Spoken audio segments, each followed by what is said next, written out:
इस घिनौनी लड़की का जिस्म एक बेचारी इनोसेंट बू की तरह बहुत मोटा था। उसका पूरा परिवार कहता है कि वो सच में एक डैमेज्ड ह्यूमन बीइंग है और कोई लड़का उसे नहीं चाहेगा जब तक ये लड़का नहीं आया और बोला, ये बॉल्स निगल लो और तुम वापस से क्यूट बन जाओगी। एक लड़का चिल्ला रहा था, तुम्हारा इससे क्या मतलब है? पर इस फाइन डैश ने कहा कि वो लड़के पर विश्वास करती है। उसने एक बार निगला और इसीलिए वो प्लम्पी है।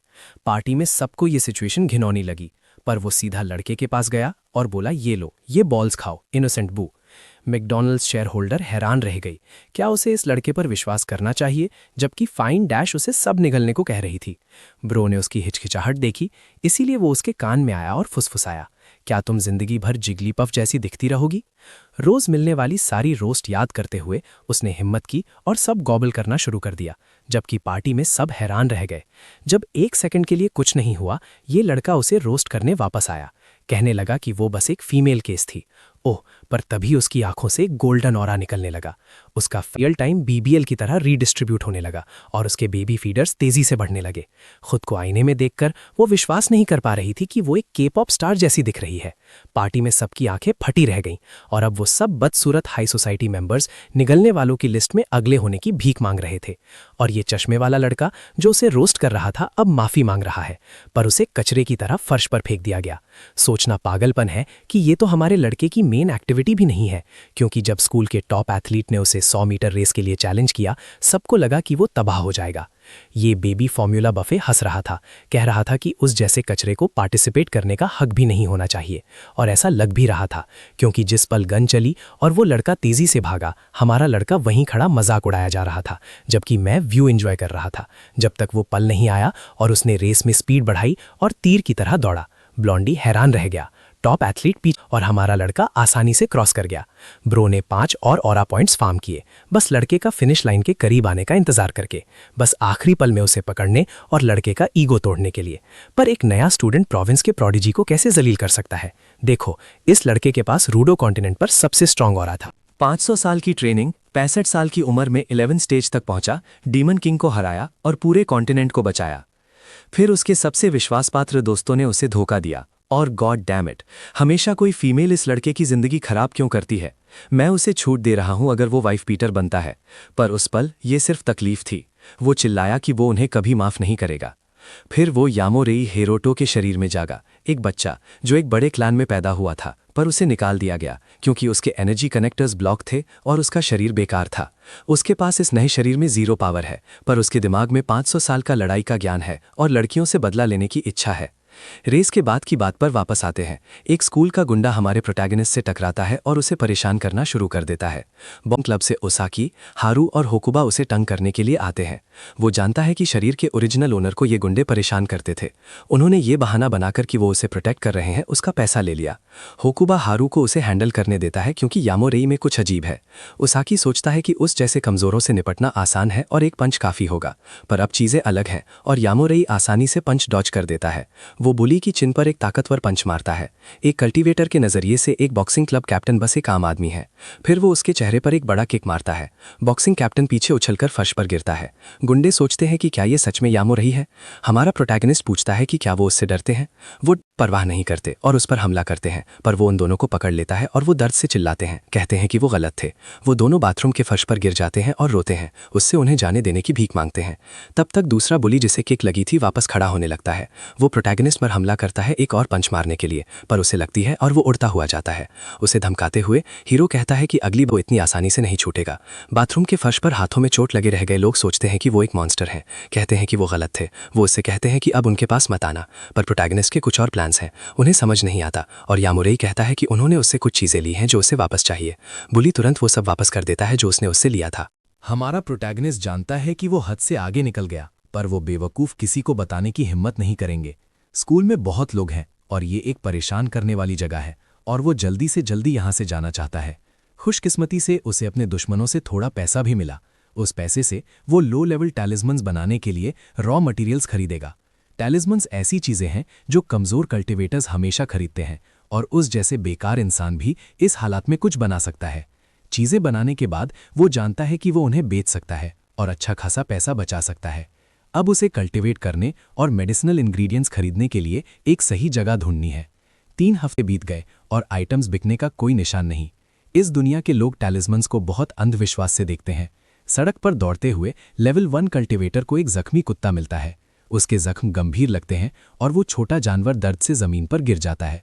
इसलिए वो टैलिस्मन के इफेक्ट्स कुत्ते पर टेस्ट करने का मौका लेता है, जो ऐसा लगता है जैसे कार से टकराया हो। वो जानवर की सेहत ठीक करता है जिसके ऑर्गन्स फेल हो रहे थे और फिजिकल ट्रॉमा था। कुछ ही पलों में कुत्ता वापस हेल्दी हो जाता है और पूरी तरह एक्साइटेड होकर भौंकना शुरू कर देता है। एक आदमी शिजुरू से कहता है कि ये सिर्फ एक कुत्ता है और इसके जीने या मरने से कोई फर्क नहीं पड़ता। सुगा परिवार की छोटी मालकिन कहती है कि उसे लगता है क्योंकि जानवर को उसने ही टक्कर मारी थी। गुस्से में मालकिन ने उस छोटे को वेट के पास ले जाने का सोचा, जब तक उसने उसे लड़के की बाहों में स्वस्थ देखकर हैरान नहीं हो गई। टक्कर लगने के बाद भी उसने पूछा कि ये पूरी तरह ठीक कैसे हो गया और क्या उस नौजवान ने कुछ किया था। सुगा ने जानवर को पूरा टमाटो सॉस से भरा देखा और सोचा कि ये अब नहीं बचेगा। ये देखकर कि वो किसी से मिलने हॉस्पिटल जा रही है, प्रोटैगनिस्ट को टैलिस्मन दिखाने का अच्छा मौका मिला। उसने कहा कि उसने बस एक ब्लू प्रोटेक्शन टैलिस्मन का इस्तेमाल किया, लेकिन वाडा सोचता है कि वो एक झूठा धोखेबाज है और कहता है कि वो बेवकूफ़ नहीं बनेगा। उसे पूरा यकीन है कि लड़के ने कुत्ते को उनके रास्ते में फेंका था ताकि उन्हें लूट सके। उसके बावजूद जब उसने छोटी मालकिन से कुछ भी ना मानने को कहा, वो पूछती है कि क्या टैलिस्मन लोगों पर काम करता है, ये सोचकर कि क्या वो किसी वेजिटेटिव स्टेट में पड़े व्यक्ति को ठीक कर सकता है। तो प्रोटैगनिस्ट समझ जाता है कि वो किसी कोमा में पड़े व्यक्ति की जान बचाना चाहती है। वेजिटेटिव स्टेट्स दिमाग को फिजिकल नुकसान पहुंचने से होते हैं, जो उसके टैलिस्मन्स के लिए परफेक्ट है, जो शरीर को ठीक करने के लिए ची का उपयोग करते हैं। वाडा को यकीन नहीं है कि कागज का एक टुकड़ा उसकी मौसी को ठीक कर देगा और उसे टैलिस्मैन को ना छूने को कहता है। हमारा हीरो औरत को समझाता है कि इसका इस्तेमाल करना आसान है, बस उसे उस व्यक्ति के सामने पकड़ो जिसे तुम ठीक करना चाहती हो। वो बड़े वाले 4 लाख येन में और छोटे वाले 2 लाख येन में देता है। यंग मास्टर हमारे हीरो को 1 मिलियन येन देता है और उसके पास जो कुछ भी है वो सब लेना चाहता है। वाडा लड़की से कहता है कि वो इसे ना खरीदे क्योंकि उसे लगता है कि ये सब पागलपन है, लेकिन कल्टीवेटर गुस्से में आ जाता है और आदमी का हाथ पकड़ लेता है जब वो सेल रोकने की कोशिश करता है। वो उससे कहता है कि उसके काम में दखल देना बंद करे क्योंकि औरत पहले ही टैलिस्मैन खरीदने के लिए मान चुकी है, और कहता है कि अगर वो उसके रास्ते में आने की सोच रहा है तो बेहतर होगा कि वो पीछे हट जाए। वाडा का हाथ पकड़कर उसे दर्द देने के बाद हमारा हीरो उस बेवकूफ़ को दूर फेंक देता है और सुगा परिवार की औरत के साथ डील फाइनल कर देता है। वो एक एक्स्ट्रा येलो प्रोटेक्शन टैलिस्मैन और एक रेड फायर वाला देता है। वो उम्मीद करता है कि वो दिन कभी ना आए जब उसे उन खास टैलिस्मैन्स का इस्तेमाल करना पड़े। फिर भी शिजुरू फ्री में देने के लिए उसका धन्यवाद करती है और प्रोटैगनिस्ट का नाम पूछती है। वो चलते हुए अपना नाम यामोरी हिरोतो बताता है। वाडा को यकीन है कि ये आदमी एक धोखेबाज है और ये भी सोचता है कि वेजिटेटिव स्टेट को ठीक करना इम्पॉसिबल है। फिर भी अगर थोड़ा सा भी मौका है तो वो कोशिश करेगी। वो औरत को होश में लाना चाहती है। आखिर में उसके पास पैसे हैं और वो एक घर ढूंढने जाता है। उसका अगला कदम अपनी कल्टीवेशन एबिलिटीज़ का इस्तेमाल करने के लिए मेडिसिनल आइटम्स ढूंढना है। अचानक कुत्ते को कुछ अजीब मिलता है और वो अपने मालिक को चेतावनी देने के लिए भौंकने लगता है। हमारा हीरो एक मैंशन देखता है जिसके चारों तरफ बहुत सारा चीज़ स्पिरिट है, जब तक उसे उस मैंशन के गार्डन में कुछ अजीब उगता हुआ नहीं दिखता। वो एक सिल्वर हार्ट शेप्ड ग्रास है। इन्फर्मरी में प्रोटैगनिस्ट द्वारा पीटे गए लड़कों में से एक नर्स को बताता है कि वो बुरा है। मेडिकल ट्रीटमेंट लेते हुए वो कहता है कि अगली बार वो यामोरी से हिसाब लेगा। सुगा केंजी, सिटी काउंसिलमैन जो शो देख रहा था, उसके व्यवहार की शिकायत करता है। वो कहता है कि उसने परिवार को शर्मिंदा किया और एक धोखेबाज की बातों में आना उसे मजाक का पात्र बना देगा। नर्सेज उस यंग मास्टर के बारे में गॉसिप करती हैं जिसने टैलिस्मैन्स पर बहुत सारा पैसा खर्च किया और उसका मजाक उड़ाती हैं। शिजुरू दुखी होकर टैलिस्मैन पकड़ती है और कहती है कि वो एक बार और कोशिश करना चाहती है। ये उसकी माँ को बचाने की आखिरी कोशिश है और वो कुछ भी करेगी। काउंसिलमैन कहता है कि वो पागल हो गई है और उसे ये पागल कोशिशें रोकनी चाहिए। उसे मिस्टिकल चीज़ों पर विश्वास करते देख उसे लगता है कि उसका अगला कदम भगवान से प्रार्थना करना है। अपने पिता से बहस करते हुए वो पूछती है कि वो मदद के लिए क्या करने वाले हैं। वो पूछती है कि जब उसकी माँ बेहोश थी तब उसने कितनी बार उनसे मुलाकात की। वो अपने पिता को दोष देती है और कहती है कि उन्होंने वो सब कुछ नहीं किया जो वो कर सकते थे, और अगर वो उसकी माँ को ऐसे ही छोड़ देंगे तो वो दूसरी औरत ढूंढ लेंगी और उसे ऐसे ही छोड़ देंगी। उसका पिता बहुत गुस्से में आ जाता है और उसे थप्पड़ मारने की धमकी देता है, लेकिन वो खुद को रोक लेता है। वो कहता है कि उसकी बेटी बहुत ज़्यादा ज़बान चला रही है। वो कहता है कि वो नर्स को बुलाएगा और उसके सारे ट्यूब्स निकाल देगा। रोते हुए बेटी कहती है कि उसके पिता ऐसा नहीं कर सकते। टैलिस्मैन पकड़कर वो रोती है और कहती है कि वो अपनी माँ को कभी नहीं छोड़ेगी। अचानक टैलिस्मैन काम करने लगता है और उससे एक नीली रोशनी निकलने लगती है। माँ जाग जाती है, अपनी बेटी के चेहरे पर हाथ रखती है और शिजुरू सुगियोको का नाम लेती है। माँ जागती है और पूछती है कि क्या उसकी बेटी ने थोड़ा वजन कम किया है। पिता पूरी तरह से शॉक्ड हो जाता है और डॉक्टर को बुलाने के लिए बाहर भागता है। वो सबको बुलाता है। आखिर उसकी पत्नी कोमा से जाग गई थी। शॉक्ड होकर डॉक्टर्स पूछते हैं कि क्या ये सच है। वो उसकी पत्नी को टेस्ट्स के लिए दौड़ते हैं। डॉक्टर कहता है कि 1.5 साल कोमा में रहने के बाद वो नॉर्मल लाइफ में लौट सकती है। सुगा को लगता है कि ये ब्लू टैलिस्मैन की वजह से ही हुआ होगा। उसे पूरा यकीन है कि इसने काम किया और डॉक्टर्स इसे इम्पॉसिबल मानते हैं और विश्वास नहीं करते। पिता इसे एक चमत्कार मानता है और डॉक्टर उन्हें प्रोफेसर सुजुकी को बुलाने को कहता है। वो सोचता है कि क्या टैलिस्मैन बेचने वाला आदमी कोई स्वर्गीय प्राणी था। योको शिजुरू को गले लगाती है, उसे तकलीफ देने के लिए माफी मांगती है, लेकिन उसकी बेटी खुश है कि वो जाग गई। ये पक्का होकर कि भगवान होते हैं, वो उस आदमी को दोबारा ढूंढना चाहती है उसका धन्यवाद करने के लिए। इसी बीच उसने रूयू कॉन्टिनेंट लौटने का पहला कदम पूरा कर लिया है, जो कि अपने नए घर में शिफ्ट करना है। वो उन लोगों को कभी माफ नहीं करेगा जिन्होंने उसे पिछले जन्म में धोखा दिया था। उससे पहले उसे कल्टीवेशन के 11th लेवल तक पहुंचना होगा और स्पिरिट सोर्सेज और मटेरियल्स जमा करने होंगे। वो जानता है कि का दिन आ रहा है और वो जल्द ही कीमत चुकाएंगे। इस तरह से उसकी एनर्जी खत्म हो जाएगी, क्योंकि इस दुनिया में स्पिरिचुअल एनर्जी कमजोर है। इससे पार पाने के लिए उसे एक ऐसी चीज ढूंढनी होगी जो चीज स्पिरिट एनर्जी से भरी हो। वो मानता है कि सिर्फ स्पिरिचुअल स्प्रिंग्स या रेयर आर्टिफैक्ट्स ही काफी होंगे, लेकिन ये सोचकर कि वहां गार्डन में सिल्वर हार्ट्स उग रहे हैं, वो एक्साइटेड हो जाता है। आखिर सिल्वर हार्ट ग्रास एक ए रैंक स्पिरिचुअल मटेरियल है। आम जड़ी बूटियों से अलग स्पिरिचुअल सामग्री का इस्तेमाल ऐसी गोलियां बनाने के लिए होता है जो एक कल्टीवेटर का स्टेज बढ़ाती हैं। अगर तुम सिल्वर हार्ट फ्रूट्स का इस्तेमाल करके एक जूकी पिल रिफाइन करते हो तो तुम दूसरे स्टेज तक पहुंच सकते हो, लेकिन अगर वो लापरवाह है तो ये सिरदर्द बन जाएगा। जूकी पिल की सामग्री पर बहुत पैसे लगते हैं। उसने सोचा था कि वो चुपचाप टैलिस्मैन्स बेच रहा है, लेकिन लगता है उसने मुसीबत खड़ी कर दी है। कुछ लोग उसको तीसरे दिन से फॉलो कर रहे हैं जब से उसने अपना बिजनेस शुरू किया है। हमारा हीरो देखना चाहता है कि ये ट्रैश लोग एक बार करीब आने पर क्या करते हैं। अचानक एक लड़की आती है और सबसे गलत समय पर हमारे हीरो को पहचान लेती है। उसने देखा कि जेमोरी कैंपस नहीं जा रहा है और पूछती है कि वो वहाँ क्या कर रहा है। उसको याद है कि उसको क्लैन से निकाल दिया गया था क्योंकि उसका शरीर कमज़ोर था और उसके पास पढ़ाई का भी वक्त नहीं है। हमारा प्रोटैगनिस्ट जानता है कि वो अकेली क्लासमेट थी जो इस शरीर के पिछले मालिक के लिए खड़ी हुई थी। वो उसको पैसे देती है ताकि वो उसके साथ पढ़ाई करने वापस जा सके। यामोरी पैसे नहीं लेता और माफ़ी मांगता है क्योंकि अब उसके पास संभालने के लिए बिजनेस है। लड़की समझ जाती है कि वो किसी तरह की प्रॉब्लम से जूझ रहा होगा। इसी बीच हीरो देखता है कि लेफ्ट में 7 दुश्मन है और राइट में 3। वो जानता है कि वो उन सबको एक पल में ख़त्म कर सकता है। हमारा प्रोटैगनिस्ट दौड़ना शुरू करता है और चाकू लिए दुश्मन उसके पीछे भागते हैं। वो उस गली में जाते हैं जहां एमसी जा रहा था। जब वो वहां पहुंचते हैं तो वो देखते हैं कि बाहर निकलने का कोई रास्ता नहीं है और उसको डराने लगते हैं। यामोरी उन सबसे कहता है कि एक साथ उस पर हमला करें। 5 डरावने दिखने वाले लोगों का ग्रुप उसके सामने रुकता है। सब हथियार बंद थे। एक टकला आदमी लड़ने के लिए तैयार होता है और कहता है ये मज़ेदार होने वाला है। हमारा कल्टीवेटर पूछता है कि वो उसको क्यों देख रहे थे और दिनों से उसका पीछा कर रहे थे। आदमी कहता है कि उसमें ऐसी चीज़ें बेचने की हिम्मत है जैसे उसने दुश्मनों का कोई बड़ा ढेर नहीं बनाया हो। वो पूछते हैं कि अमितानी क्लैन की यंग मिस्ट्रेस उस जैसे आदमी में क्यों इंटरेस्टेड है। वो औरत एमसी की लगभग फियोंसे थी और वो सोचता है कि सिर्फ इसलिए कि शादी टूट गई उसको मार देना हद से ज्यादा है, इसलिए वो उनसे जबरदस्ती जवाब निकालेगा। लड़की याकुजा मेंबर्स को याईमोरे को खत्म करने की कोशिश करते हुए देखती है और हैरान रह जाती है। वो सोचती है कि वो अपने कमजोर शरीर के साथ हथियारबंद गैंगस्टर्स को नहीं हरा सकता। लड़की लड़के की जान बचाने के लिए पुलिस को फोन करने का फैसला करती है। एक याकुजा मेंबर उसको भटकी हुई गली की बिल्ली कहता है और पूछता है कि वो अपने फोन पर क्या कर रही है। वो अपने चेहरे पर साइको वाला एक्सप्रेशन लिए उसके हाथ से फोन छीन लेता है। गैंग मेंबर्स उसको बॉस कहते हैं और खुश हैं कि वो आ गया।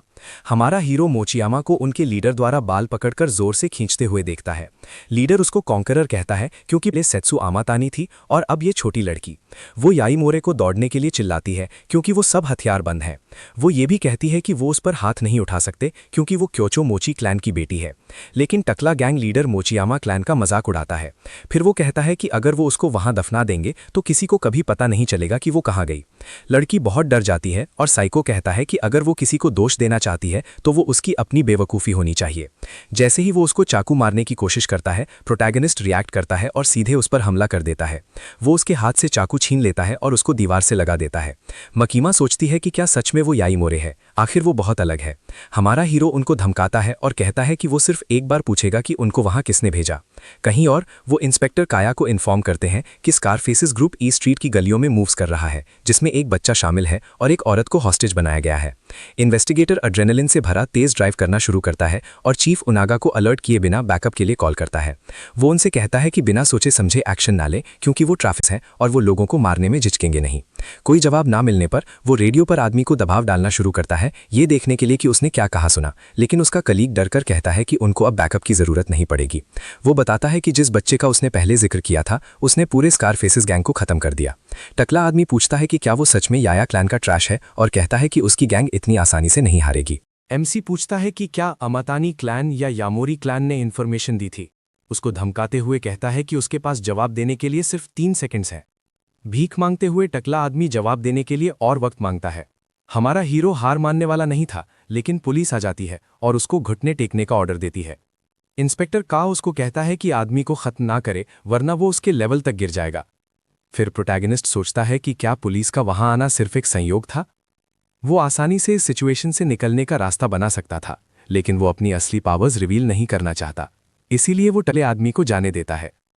गैंग लीडर जो हैरान है कि वो अपनी करंट स्ट्रेंथ के साथ अभी भी जिंदा है, वो गवर्नमेंट से टक्कर नहीं ले सकता और उसको पुलिस प्रेशर के आगे झुकना पड़ता है। का को विश्वास करना मुश्किल लगता है कि इस बच्चे ने अकेला एक गैंग को खत्म कर दिया, सारे गैंगस्टर डीलर्स को एक बार में ही, अकेला। का हरुकी अपना इंट्रोडक्शन यायामोरे को नूमे सिटी पुलिस से एक इंस्पेक्टर के रूप में देता है।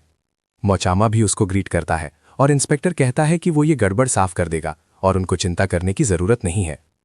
राकाहारा फुमिया, एक पुलिस ऑफिसर, भी उन दोनों को अपना इंट्रोडक्शन देता है। हमारा हीरो इस बात को लेकर चिंतित हो जाता है कि गवर्नमेंट देख रही है। आखिर उन्होंने सब कुछ देखा और बहुत तेज आ गए थे। उनको उसका स्टेटमेंट चाहिए होगा और वो सिर्फ इंसिडेंट में जो हुआ उस पर फोकस करेंगे। पुलिस चीफ आ जाता है और कहता है कि अगर वो अभी नहीं आया होता तो वो मुजरिमों को जाने देते। उनागा स्टूडेंट यायामोरे पर इल्जाम लगाता है और कहता है कि उसको असॉल्ट के लिए अरेस्ट किया जा रहा है। वो अरेस्ट वारंट वाला पेपर दिखाता है। मोचामा गुस्से में है, आखिर जमीन पर लोगों ने पहले उन पर हमला किया था। उनागा कहता है कि उसने सिर्फ देखा कि बच्चा उनको बिना किसी वजह के पीट रहा था। का सोचता है कि रिजू जो कर रहा है वो बेकार है, कहते हुए कि सब जानते हैं कि वो आदमी ड्रग डीलर्स हैं। जब इंस्पेक्टर उनको ट्रैश कहता है तो वो सुपरिंटेंडेंट उनागा को गुस्सा दिला देता है। वो कहता है कि अपने बॉस को चैलेंज करने के लिए उसका बैट जा सकता है। का उसे गाली देता है और गंजा कॉप उसे शांत होने को कहता है ताकि उसकी जॉब ना चली जाए। अचानक यायामोरे बोलता है, उन्हें उसे अंदर लेने को कहता है। वो जानता है कि गवर्नमेंट के किसी बड़े आदमी ने हमारे हीरो को फंसाने के लिए तार जोड़े हैं। इस तरह की चीजें होती रहेंगी और एमसी इसका यूज इन्फॉर्मेशन जमा करने के लिए करेगा। वो उनागा से पूछता है कि उसे कैसे पता चला कि लड़का एक स्टूडेंट था। जब उससे इस बारे में सवाल पूछे जाते हैं तो कॉप चिढ़ जाता है और रियलाइज करता है कि उसने गलती कर दी। एक घटिया बहाना देने के बाद एमसी पूछता है कि क्या उसका बॉस चाहता है कि वो उस पर नजर रखे। उनागा नाटक करता है कि उसे नहीं पता हमारा हीरो किस बारे में बात कर रहा है और उसे स्क्वाड कार में बैठने को कहता है। सुपरिंटेंडेंट का कोट बटन पकड़कर वो कहता है कि ये शर्म की बात है। आखिर वो आदमी शॉक में है, उसने उसे उसका बटन लेते हुए नहीं देखा था। हमारा हीरो कहता है कि अगली बार जब वो मिलेंगे तो वो सिर्फ बटन से ज्यादा कुछ लेगा। लुनागा उसे इस पर पछताना चाहता है और स्टूडेंट पर बहुत गुस्सा हो जाता है। कुछ देर बाद प्रिजन के अंदर एक कॉप एक प्रिजनर की बार्स पर अपना बटन मारता है। कॉप कहता है कि टारगेट जल्द ही वहां होगा और उसे एलिमिनेट करने का ऑर्डर है। वो शैतानी प्रिजनर अपनी बुक बंद करता है और कहता है कि वो अपनी मिशन समझ गया है। हमारा एमसी प्रिजन पहुंचता है, गार्ड्स उसे एस्कॉर्ट करते हुए और जगह को चेक करना शुरू कर देता है। जब बार्स बंद होती हैं, उसे लगता है कि वो उस पर अटैक करने की प्लानिंग कर रहे हैं। उसे ये इंटरेस्टिंग लगता है और वो सोचता है कि क्या उसके साथ सेल शेयर करने वाला आदमी इस प्लान के पीछे का मास्टरमाइंड है। बहुत वक्त से उस आदमी का एक पर्सनल रूल था, वो उसके जैसे कमजोर बच्चे को मारना नहीं चाहता था, लेकिन इस बार उसे हायर किया गया है तो वो कुछ नहीं कर सकता। हमारा हीरो पूछता है कि क्या वो सिर्फ एक और लैकी है। यामोरे को इस जगह में घुसते ही एक जलन महसूस हुई। वो अभी कमजोर हो सकता है, लेकिन वो ठीक से महसूस कर सकता है कि फाकी से क्या निकल रहा है। वो उसके आसपास स्पिरिचुअल आईक्यू का एक बहुत स्ट्रांग ऑरा देखता है। एक पागल की तरह दुश्मन कहता है कि वो एमसी को सेकंड्स में दूसरी दुनिया में भेज देगा। वो उस पर स्पिरिचुअल एनर्जी में सब कुछ लपेटकर चार्ज करता है, लेकिन जब वो अटैक करने जाता है तो एमसी गायब हो जाता है। वो ठीक उसके सामने रीअपियर होता है और फाकी के चेहरे पर अपना हाथ घुसा देता है। वो कहता है कि वो कंफ्यूज्ड है क्योंकि इस रूम में अकेला कमजोर आदमी वही है। जिस पल वो ये कहता है, यामोरे अपने शरीर को फ्लोर पर जोर से पटकता है, लेकिन वो सरप्राइज्ड हो जाता है जब विलन उसकी टांग कस के पकड़ लेता है और खड़ा हो जाता है, प्रोटैगनिस्ट को फेंकते हुए। फिर भी हीरो खुद को दीवार के खिलाफ संभाल लेता है और उससे डैमेज नहीं लेता। फाकी ने उसे कम समझा और हमारे हीरो को बहुत दर्द से गुजारने वाला है, लेकिन अगले ही पल उसे चेहरे पर एक पंच मिलता है। जब वो ऊपर देखता है तो उसे मौत दिखती है और वो खुद को बचाने की कोशिश करता है। फिर भी उसे एक ब्रूटल किक पड़ती है जो उसे सेल के दूसरी तरफ फेंक देती है। हमारा प्रोटैगनिस्ट अपने पैरों पर स्टेडी रहता है, जबकि उसका दुश्मन बुरी तरह घायल है। फाकी उसकी तरफ दौड़ता है, एक बड़ा पंच तैयार करते हुए, और उसे घमंडी ना होने को कहता है, लेकिन उसे पेट में एक और पंच मिलता है, तेज दर्द महसूस करते हुए और दोबारा पीछे उड़ते हुए। वो सोचता रहता है कि ये क्यों हो रहा है, और यामोरे दोबारा उसके पास जाता है, बहुत सारी स्पिरिचुअल एनर्जी निकालते हुए। वो दुश्मन पर एक और पंच मारता है, उसके चेहरे पर लगाकर और उसका सर फ्लोर में जोर से घुसाते हुए, उसका चेहरा जमीन पर दबाते हुए। वो पूछता है कि उसे वहां किसने भेजा। वो ये भी पूछता है कि उसे स्पिरिचुअल आईक्यू कहाँ और कैसे मिला।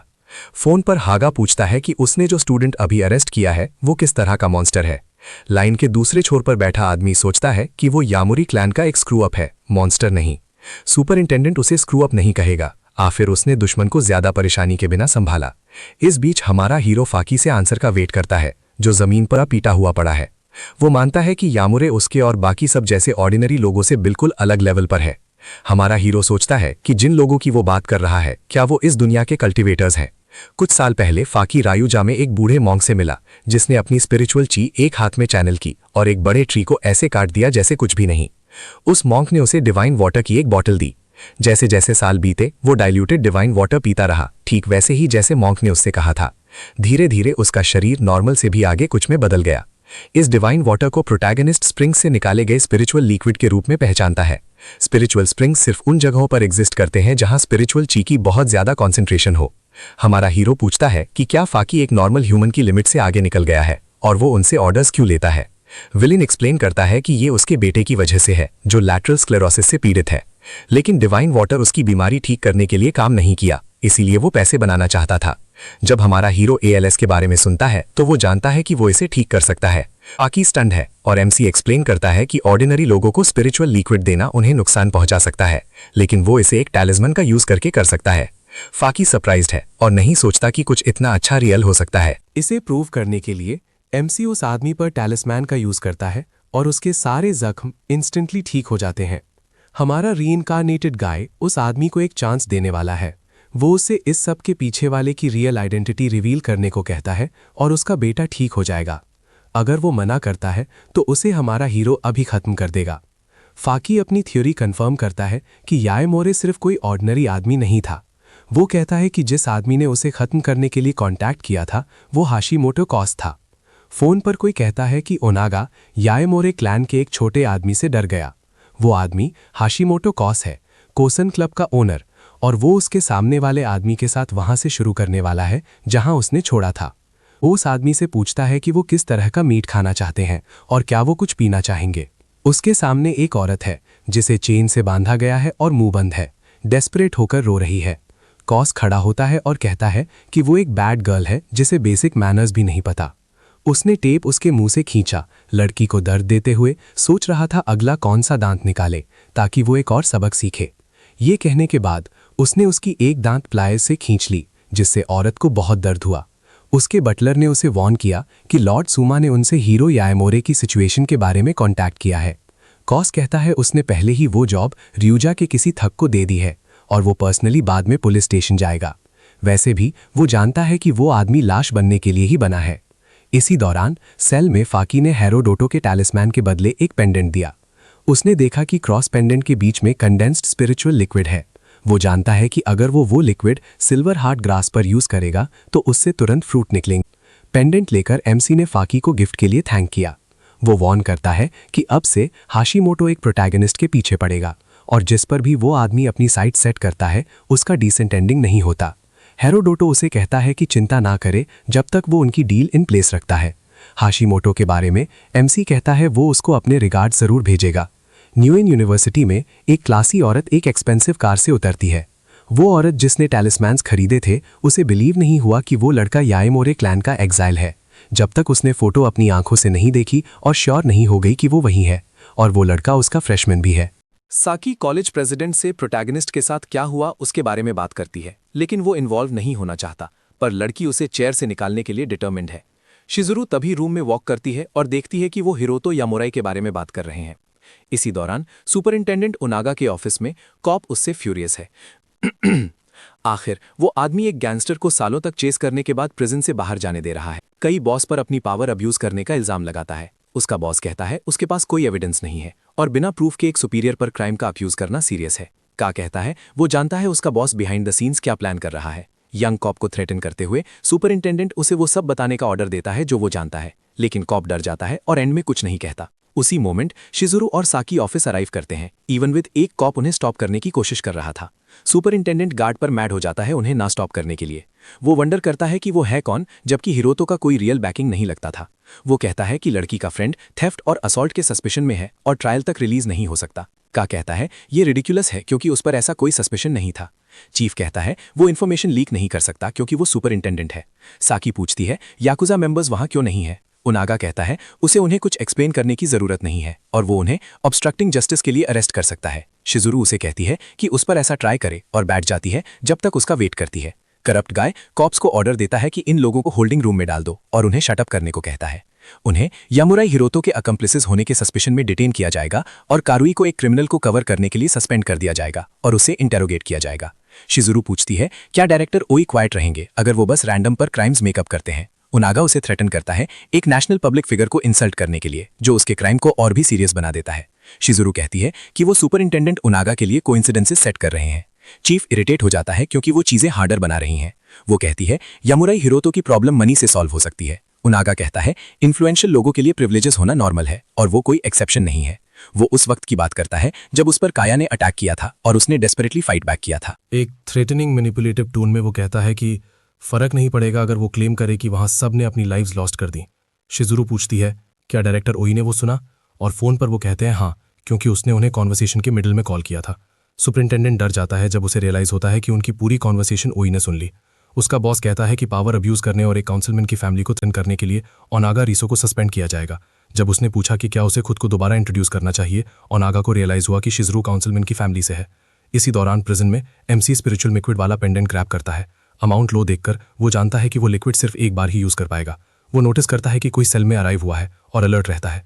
रियलाइज करके कि ये शिजुरू है, वो हायोटो पे दोबारा देखने के लिए एक्साइटेड हो जाता है। इसी दौरान रिच गाय सब कुछ स्मैश करता है और कहता है सब यूजलेस है। एक डेथ के डोर पर है और दूसरा सेल में रॉट कर रहा है तो वो यूजलेस है। अगर एएमए क्लैन की डायरेक्टिव कैरी आउट नहीं हुई तो उसका हेड भी गिलोटीन पर होगा। बॉडीगार्ड लॉडा की मासा से पूछता है कि अब वो क्या करेंगे। एएमए क्लैन के प्रति अपनी लॉयल्टी प्रूव करने के लिए वो उसे लड़के को अलाइव वापस लाने के लिए कहता है और कहता है कि वो अपना बेस्ट आउटफिट पहनेगा। वो डिसाइड करता है कि इस ट्रैश से वो अपने हाथों से छुटकारा पाएगा। हमारे हीरो ने अपना सारा मनी मटीरियल्स पर खर्च कर दिया और कंप्लीटली ब्रोक है, तो वो अपने मटीरियल्स का यूज क्लम्प स्पिरिचुअल ची पिल को रिफाइन करने के लिए करता है। वो पिल लेता है। ये एक रफ मेथड है जो की को कंडेंस्ड और इम्प्योर छोड़ती है, लेकिन ये इस वर्ल्ड में यूजफुल होगी। इसके साथ वो फाइनली स्पिरिचुअल ची कल्टिवेशन के लेवल 2 पर पहुंच जाता है। ओवर द ईयर्स उसने इवॉल्व होने के लिए क्लाउड शैथड का यूज किया। अब जिस स्पीड पर वो है, हमारे प्रोटैगनिस्ट को बुलेट्स भी नहीं हिट कर सकती। उसने सारा स्पिरिचुअल फ्लूइड यूज कर लिया जो उसे फ्यूचर में और एडवांस होने के लिए मिला था। उसे और माना रिच मटीरियल्स की जरूरत पड़ेगी। फैकी के अकॉर्डिंग रायोडा में स्पिरिचुअल सोर्सेज है, लेकिन नॉर्मल रूट लेना डेंजरस होगा और वो लोकल इन्फ्लुएंशियल कॉन्टैक्ट से बात करने वाला है जो फैकी ने उसे दिया था। कॉस्ट्स 2 मिलियन येन आती हैं और उसके करंट अकाउंट में उसके पास एक लाफेबल अमाउंट है। टीवी पर वो एक मिरेकल सिरिंज का ऐड देखता है जो आपको यंगर दिखाता है। ये पॉपुलर हो गया और हर डोज की बहुत मनी लगती है। हमारा हीरो रियलाइज करता है कि इस वर्ल्ड की विमेन यूथ के प्रति ऑब्सेस्ड है और उससे मनी मेक करने का एक चांस देखता है। 5 घंटे पहले वो शिजुरू के साथ डिनर कर रहा था और उसे विश्वास नहीं हो रहा था कि वो काउंसिलमैन सुगा की बेटी है। इसी वजह से उसकी सुपरिंटेंडेंट से सीधी कनेक्शन थी। सुगा ने कहा कि उसे एमसी से एक फेवर पूछना था, इसीलिए उसने उसे डिनर पर इनवाइट किया था। उसने पूछा कि क्या वो सुगो बिल्डिंग से वाकिफ था। हमारा हीरो उसे नूमे शहर में सबसे बड़े कॉस्मेटिक्स हेडक्वार्टर्स के लिए जानता था। शिजुरू कहती है कि उसका फैमिली पूरी जगह का मालिक है। अगली रात वो अपनी माँ के ठीक होने का जश्न मनाने के लिए एक गाला इवेंट होस्ट करेगी और वो हिरोटो को भी अटेंड करने के लिए इनवाइट करती है। वर्तमान में वापस सुगा बिल्डिंग में गाला टॉप पर शुरू होता है। हमारा एमसी जानता है कि अपनी करंट स्टेट में वो स्पिरिचुअल पिल्स नहीं बना सकता, सिर्फ एलिक्सर्स रिफाइन कर सकता है, तो वो ये लो लेवल कॉस्मेटिक करके अच्छा पैसा कमाएगा। जब वो पार्टी में अमीर औरतों को देखता है तो मौका उसके सामने ही होता है।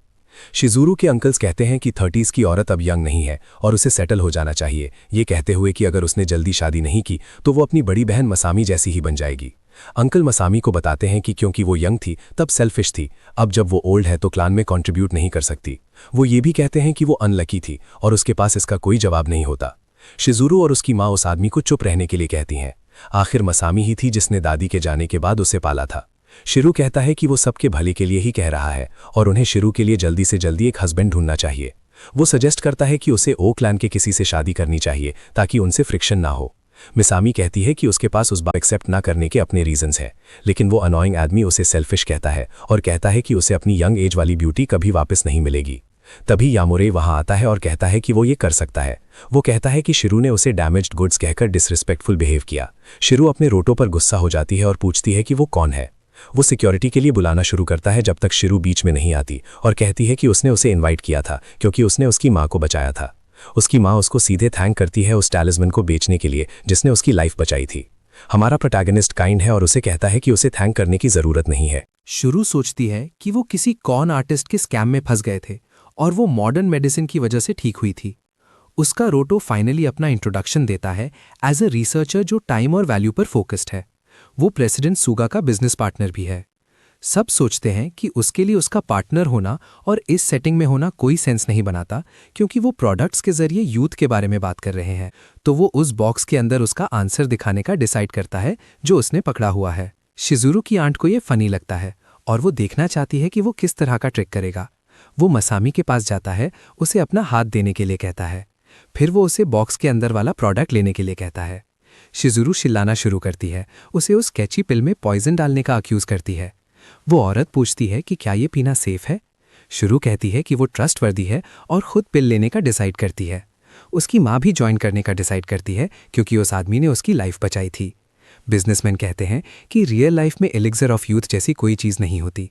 हमारा हीरो मसामी के कान में विस्पर करता है, पूछता है कि क्या वो फिर से यंग फील नहीं करना चाहती। वो रो देती है। सब आदमी उसे ओल्ड कहते हैं और उसकी एज के लिए इंसल्ट करते हैं। डिटर्मिन्ड होकर वो कॉन्फिडेंस के साथ पिल लेती है और उसे स्वॉलो करती है। सुगा फैमिली के अंकल्स को विश्वास नहीं होता कि उसने सच में ऐसा किया। ये देखकर कि कुछ नहीं हुआ, वो सोचते हैं कि ये पॉइजन था या सिर्फ एक स्कैम। शिव अपनी उंगली पॉइंट करता है पूरा स्मग होकर, कहता है कि उसे पता था ये एक स्कैम है, जब तक कि अचानक मसामी के बाल और स्किन चेंज होना शुरू नहीं होते, पूरी तरह से अपने आप को एक यंगर वर्जन में ट्रांसफॉर्म करते हुए। इससे सब पार्टनर्स और फैमिली मेंबर्स टोटल शॉक में रह जाते हैं। अमीर ओल्डर वुमेन उससे प्राइस पूछती हैं और उसे बहुत ज़्यादा पैसा ऑफर करती हैं। वो और ज़्यादा ऑफर करना शुरू करते हैं जैसे कि ये एक ऑक्शन हो। फैमिली जानती है कि अगर उन्हें इसके राइट्स मिल गए तो वो कॉस्मेटिक्स इंडस्ट्री पर फिर से डोमिनेट करेंगे, लेकिन कंपनी डूब जाती है और अंकल उस औरत को चुप रहने के लिए कहता है क्योंकि उसका बिलियनर बनने का प्लान अब टोटली सेट है। कोसन ग्रुप प्रोडक्ट के राइट्स के लिए 4 मिलियन ऑफर करता है, फिर रिंको ग्रुप 20 मिलियन ऑफर करता है। शराइस कहता है कि वो शिजुरू का गेस्ट है और ये ऑक्शन नहीं है। सबको काम डाउन करने के लिए कहने के बाद वो उसके रोटो से बिजनेस बात करने जाता है। शेरी 30 मिलियन और सेल्स का 70-30 स्प्लिट ऑफर करता है, लेकिन सच में वो सेल्स का 70% चाहता है और हमारे एमसी को 30% के साथ छोड़ना चाहता है, कहते हुए कि होशिसु क्लैन के कनेक्शंस उसकी बहुत हेल्प करेंगे। लेकिन शिरू कहती है कि होशिसु क्लैन के पास अब कनेक्शंस नहीं है। शेरी गुस्सा हो जाता है क्योंकि वो फैमिली है और उसे सोच समझकर बोलना चाहिए। वो कहता है कि उसने फैमिली की बिल्कुल केयर नहीं की जब उसने दादी के 160 मिलियन गंवा दिए। ऊ क्लैन के फंड्स निकालते हुए बैंक लेटर्स डिमांड करता है और पूछता है कि क्या उन्हें लिस्ट करना चाहिए। शिजुरू की माँ पूछती है कि क्या उसने उसकी माँ की कंपनी बर्बाद कर दी। शिरो शॉक्ड होकर पूछता है कि उन्हें कैसे पता चला। लड़की जानती है कि वो इवेंट में उसकी माँ का पैसा सूखने आया था, बिल्कुल वैसे ही जैसे उसने उनकी दादी के साथ किया था। वो कहती है कि वो अपने मनाएक अंकल को 1 पैसा नहीं देगी जब वही प्रॉफिट प्लॉट कर रहा है। बिना कैपिटल के उसके पास वो 30 मिलियन भी नहीं है। जब वो उसे अपनी माँ को स्कैम करने की कोशिश करने का अक्यूज करती है, शिरो कहता है कि ये सच नहीं है। वो घुटनों पर गिर जाता है, भीख मांगता है और वर्स्ट सिबलिंग्स कार्ड खेलता है। अनॉयड होकर वो कहती है कि उसने उसे लेट डाउन किया और उसने उसकी कंपनी की हेल्प की क्योंकि उसने कहा था कि वो बदल गया। घुटनों पर बैठकर और खुद को ह्यूमिलिएट करते हुए वो कहता है कि उसने हमेशा उसकी हेल्प की और उसे कवर किया, लेकिन वो कहती है कि वो उसकी सेल्फिशनेस को इग्नोर नहीं कर सकती। आखिर उसने उनकी माँ की लेगेसी डिस्ट्रॉय कर दी। वो चेयर से खड़ी होती है और उससे अपनी खुद की मेस क्लीन करने के लिए कहती है। शॉक्ड होकर शिरो पूछता है कि क्या वो उसे कंपनी के बिजनेस से कट कर रही है।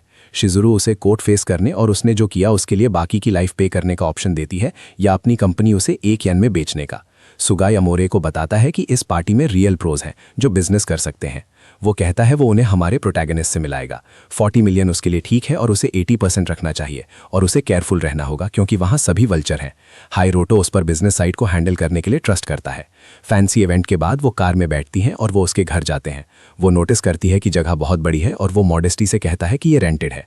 वो उसे राइड के लिए थैंक करता है क्योंकि इससे उसकी लंबी वॉक बच गई। तभी वो औरत कहती है कि वो फ्रेंड्स हैं और उसे थैंक करने की जरूरत नहीं। जब वो सरप्राइज होता है कि उसने उसे फ्रेंड कहा, शीजुरू फ्रेंडली स्माइल के साथ अपनी बात दोबारा कहती है। घर के रास्ते में हमारा हीरो इस पर सोचता है और रियलाइज करता है कि ये न्यू लाइफ इतनी बुरी नहीं है। लेकिन जब वो अपना फ्रंट डोर खोलता है तो उसे केचप का पडिल दिखता है और उसका डॉग मारा पीटा हुआ लगता है। जिस मोमेंट वो पहुंचा, कुसाई ने भेजा हुआ थग उसे कॉल करता है और उसे वॉर्न करता है कि वो एक औरत के साथ आ रहा था। कुसाई सोचता है कि ये परफेक्ट है और उन्हें औरत को कैप्चर करने का ऑर्डर देता है। वो सोचता है अगर उसे डिस्पेयर का टेस्ट मिलता है तो लॉर्ड सुमा सैटिस्फाइड होंगे। वो होप करता है कि उसे वो प्रेजेंट पसंद आएगा जो उन्होंने छोड़ा। हमारा हीरो छोटे वाले की तरफ दौड़ता है और नाइफ निकालता है। वो अपना हीलिंग टैलिस्मन फेंकता है और नोटिस करता है कि वो सांस ले रहा है और वो उसे इस आइटम से बचा पाएगा। लेकिन ठीक उसके ऊपर एक आदमी सीलिंग से लटक रहा है जिसके मुंह में नाइफ है। वो अटैक करने की कोशिश करता है लेकिन एमसी डॉज करता है, काउंटर करता है, दूसरे थग्स को शॉक में छोड़ते हुए अपने डॉग को छुपने के लिए कहता है। फिर वो बाकी थग्स की तरफ देखता है और पूछता है कि क्या वो एक एक करके नीचे गिरना चाहते हैं। सब उस पर एक साथ रश करते हैं लेकिन हमारा जॉन विक पहले वाले को गिरा देता है। एक और अटैक करने की कोशिश करता है लेकिन मिस कर जाता है। उसका आर्म मेस्ड अप हो जाता है और फिर वो एक मेमोरी में बदल जाता है। थग्स प्लान्स चेंज करते हैं और फायर आर्म्स पकड़ते हैं उस पर शूटिंग शुरू करने के लिए। लेकिन अभी बुलेट्स भी हमारे लड़के को टच नहीं कर सकती। इस दौरान वो साइको ब्लॉन्ड कुछ नास्टी स्टफ करने के लिए टूल्स पकड़ना शुरू करता है। वो शीजुरू के पास जाता है जो डर से रो रही है। साइको पूछता है कि क्या वो सच में शीजुरू सुगा, केंजी सुगा की डॉटर है। अचानक उसे अपने फ़ोन पर कॉल आता है और उसे बताया जाता है कि उसके सभी अंडरलिंग्स हार गए हैं। वो स्टंड हो जाता है ये जानकर कि वो हेरिड्रोटो को नहीं हरा पाए।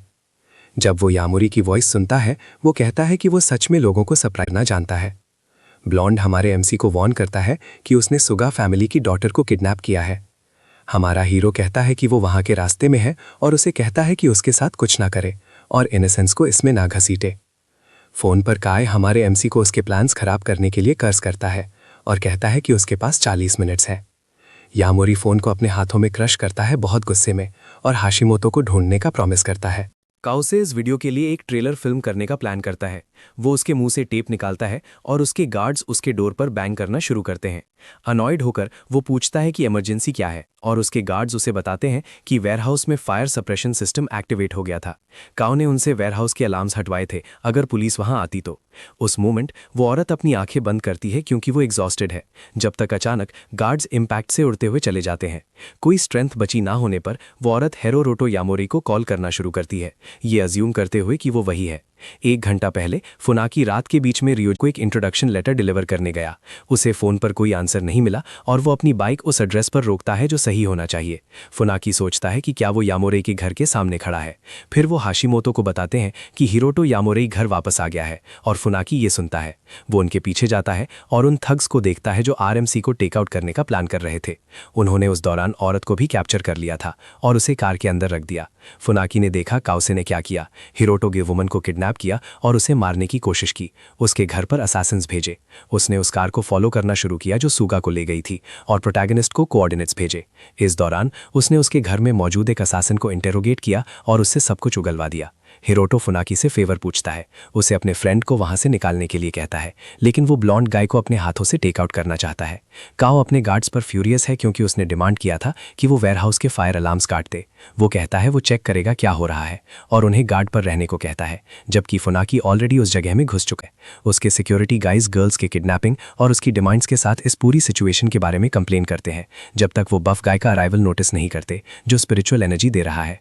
वो पूछते हैं कि वो कौन है और वो वहाँ क्या कर रहा है। अपने फेस पर क्रीपी लुक के साथ वो उन्हें पेशेंट रहने को कहता है और अपनी कोलोसल स्ट्रेंथ से उन पर अटैक करता है। वो गार्ड्स को फेंक देता है और उन्हें अपने फिस्ट से फिनिश कर देता है। उस रूम में पहुंचकर जहां सुगा है और उसके हिरोटो समझने के साथ फुनाकी जानता है कि याया मुरई का उस पर एक कर्ज है और वो आदमी औरत को वहां से ले जाता है। जितनी जल्दी हो सके वहां से निकलकर औरत को अपने शोल्डर्स पर उठाकर इससे पहले कि वो रियलाइज करें कि वो क्या कर रहा है। कार उसके सामने वाले डोर के पीछे गार्डन में है और वो जानता है कि वो सिक्योरिटी सिस्टम जल्दी चेक करेंगे, जब तक अचानक उसे लेग में एक प्रोजेक्टाइल शॉट लगता है और वो जमीन पर गिर जाता है, औरत को छोड़ते हुए। का कहता है कि उसकी शूटिंग एक्यूरेसी जरा भी कम नहीं हुई है और वो शॉट ब्रिलियंट था। फुनाकी सोचता है कि वो इतनी जल्दी वापस क्यों आ गए और वो अभी तक ऐसे कैसे पकड़ा गया। हाशिमोटो कहता है कि उस लड़के में बहुत नर्व्स थे उसके मैंशन में ऐसे दिखने के। बफ गाय और का बहुत टाइम से एक दूसरे को नहीं मिले हैं और वो इस बात को याद करते हैं।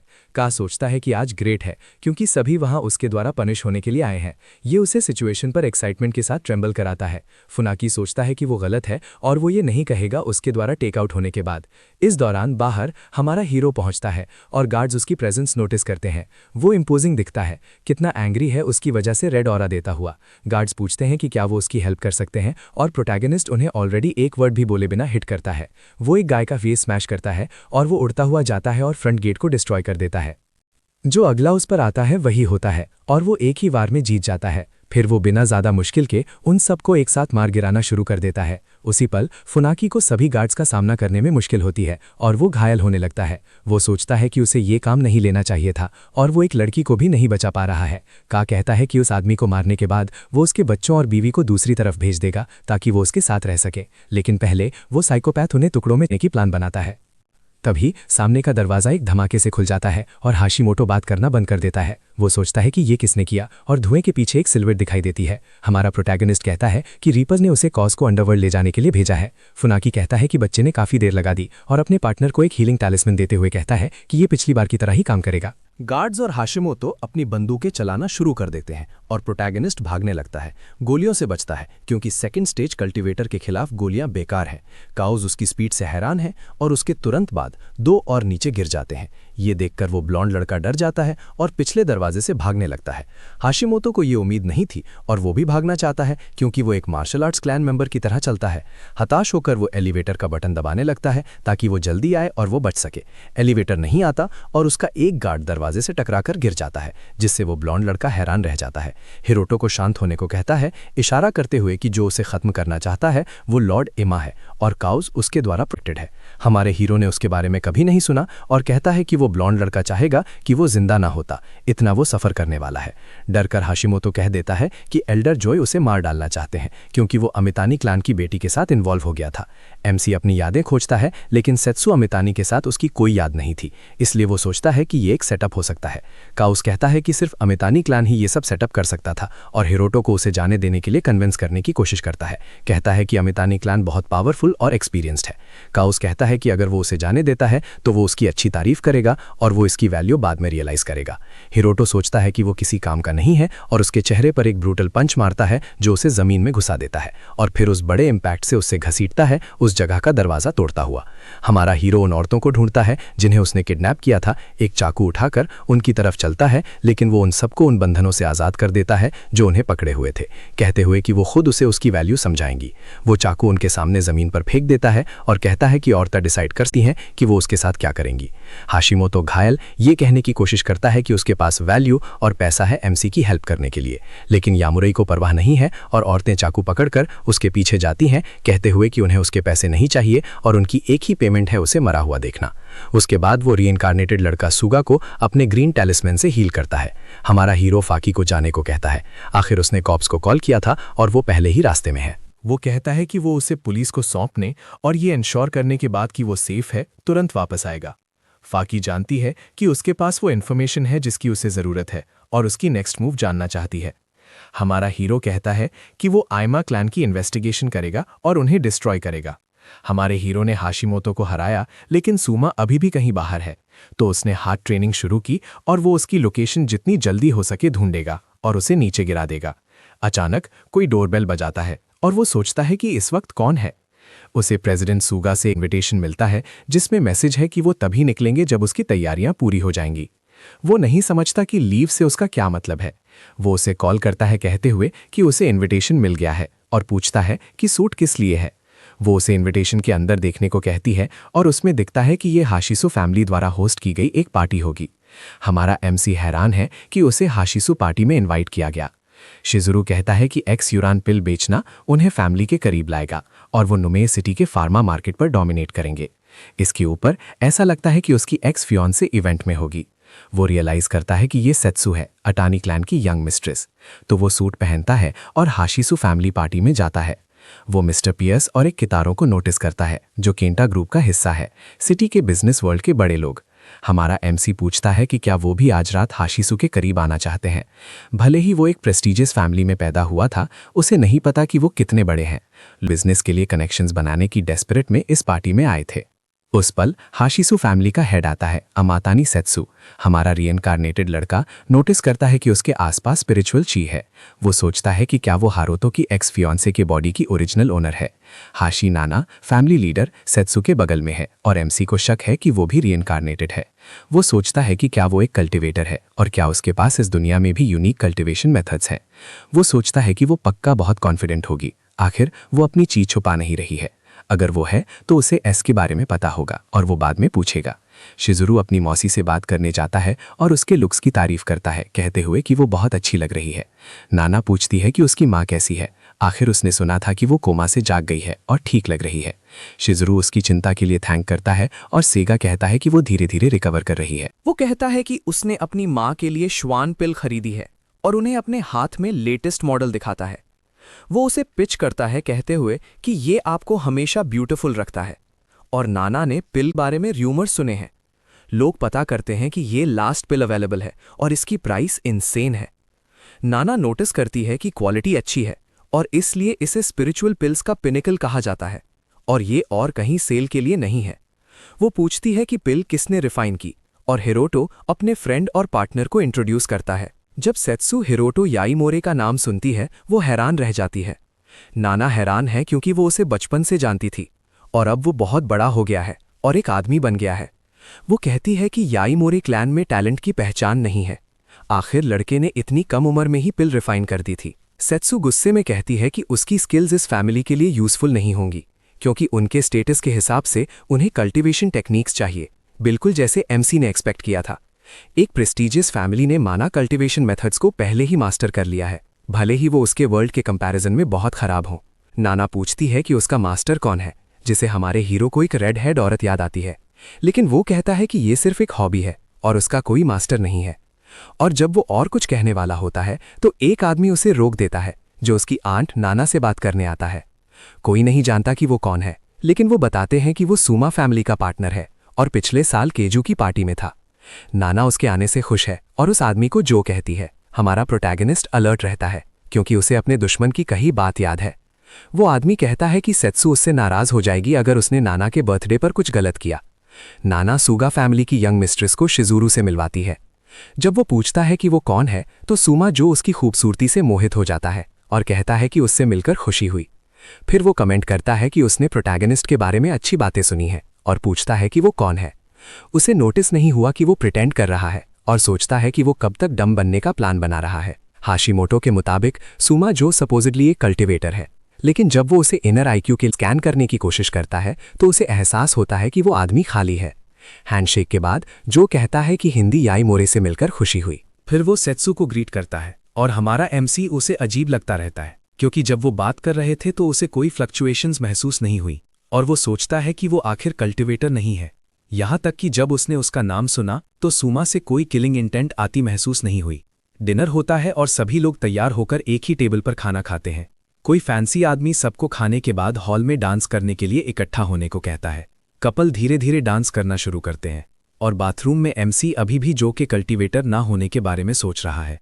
वो सोचता है कि क्या उसे धोखा मिला है और ब्लॉन्ड लड़के के पास उसके साथ ऐसा करने की क्या वजह हो सकती है।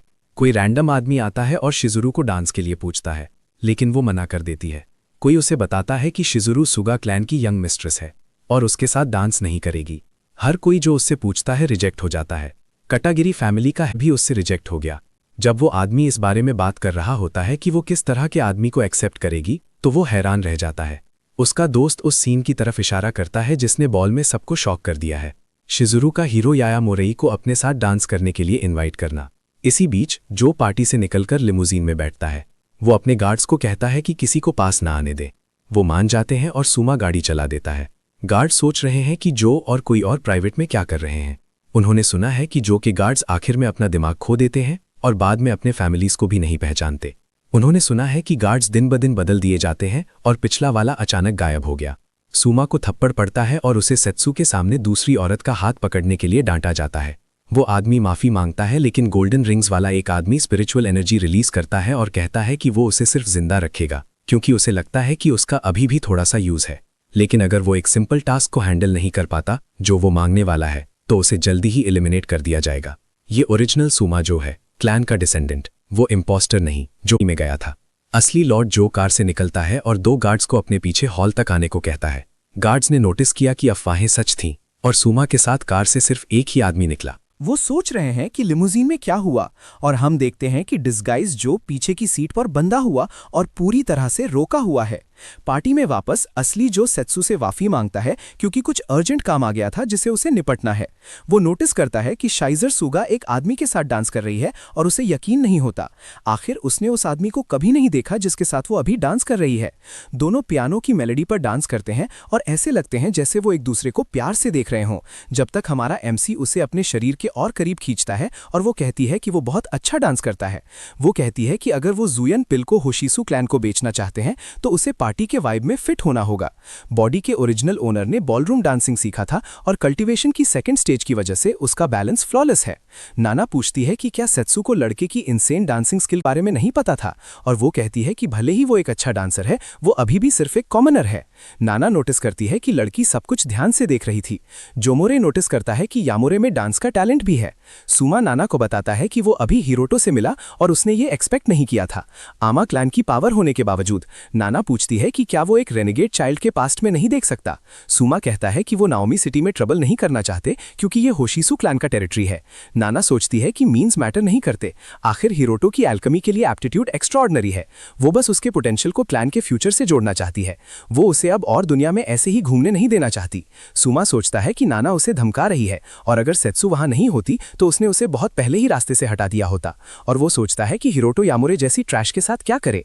गेस्ट्स एमसी के बारे में गॉसिप करना शुरू करते हैं कि वो प्रोटैगनिस्ट की एक्स वाइफ को परेशान कर रहा है, जो उसी पल कहती है कि वो जा रही है। वो यामोरे के पास जाती है और कहती है कि वो जानती है कि वो क्या सोच रहा है, और जैसे वो बॉक्स में आखिरी कुकी हो, वो झट से बोल देती है कि उस करीब आना बेकार है। हमारा प्रोटैगनिस्ट सोचता है कि ब्लू हेड लड़की किस बारे में बात कर रही है। नाराज होकर लड़की सोचती है कि पिल्स रिफाइन करने से वो अमीर नहीं बनेगा और सिर्फ उसके लिविंग एक्सपेंसेस ही पूरे होंगे। हमारा हीरो वाइन का एक सिप लेता है और जवाब नहीं देता, जबकि वो उसे खुद पर फोकस करने को कहती है, ना कि उस पर। हितो ने तेज जवाब दिया, पूछा कि वो उस छोटी सी स्पीच में किसके बारे में बात कर रही है।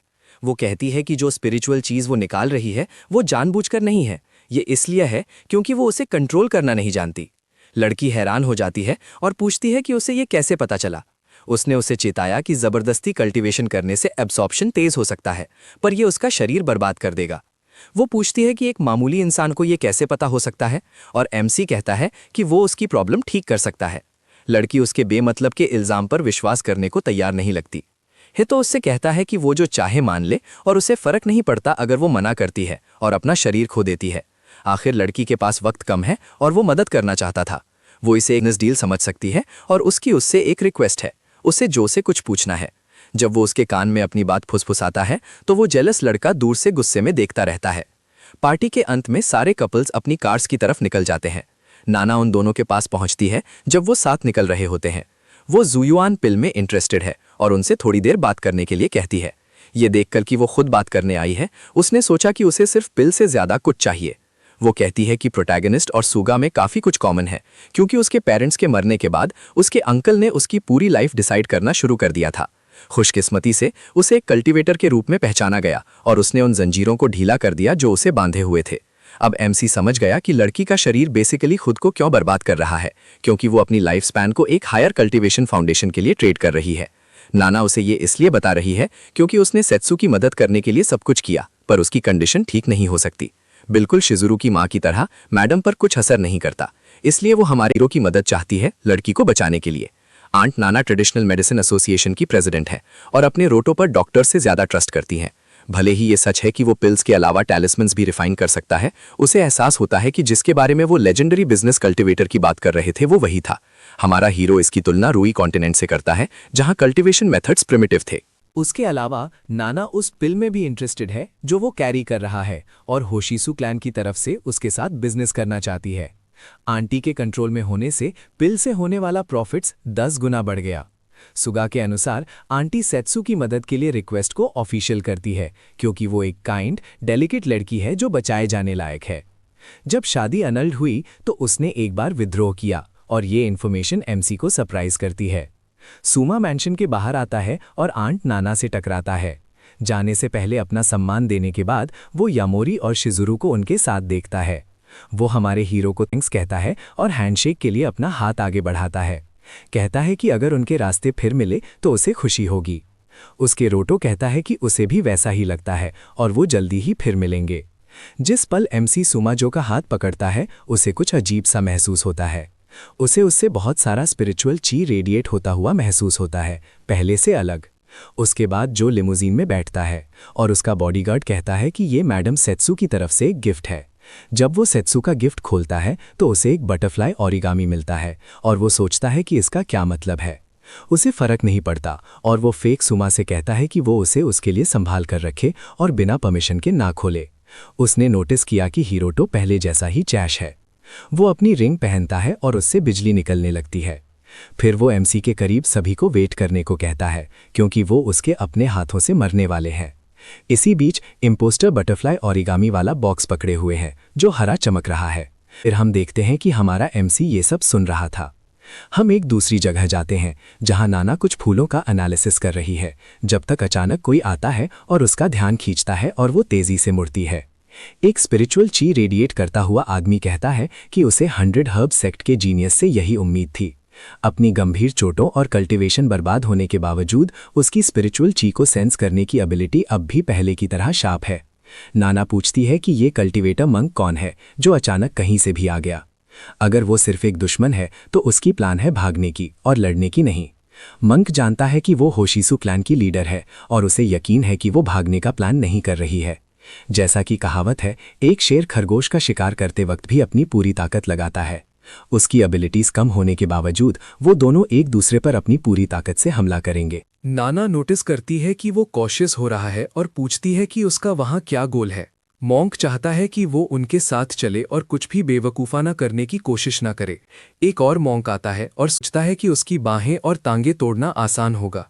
नाना एक ऐसे प्लांट को छूती है जो एक अजीब एनर्जी छोड़ता है। वो कहती है कि वो उन्हें ठीक से एंटरटेन करना पक्का करेगी। पतला मॉन्क अपनी नाक और मुंह कवर करता है और ये पता लगाने की कोशिश करता है कि हवा में वो पर्पल डस्ट क्या है। मोटा मॉन्क अपना मुंह कवर करता है और नोटिस करता है कि ये जहर है। जब तक वो ग्रीन हार्ट ग्रास अपने मुंह में रखती है, जहर का असर उस पर नहीं होगा। ये जहर उसे सोचने के लिए कुछ वक्त देगा कि क्या करना है और वो भागने की कोशिश करेगी जब तक वो ऐसा कर सकती है। पर एक लाल आंखों वाली काली छाया उस पर झपटती है और उसे पकड़ लेती है। इसका मतलब है कि सूट में जो आदमी आया वो सीक्रेट शैडो कल्ट से है। आदमी कहता है कि ये सच है कि वो हिडन शैडो सेक्ट से बिलोंग करता है और उसने उस दिन 100 हर्ब्स के सेक्ट को बर्बाद कर दिया था।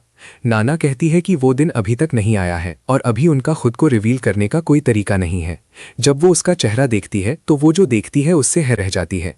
याना मोरी के चेहरे के साथ आमाजो कहता है कि वो होशु क्लैन की लीडर को खत्म करने वाला है। इसी बीच गार्ड्स शिफ्ट चेंज का यूज़ खाने और आराम करने के लिए करते हैं।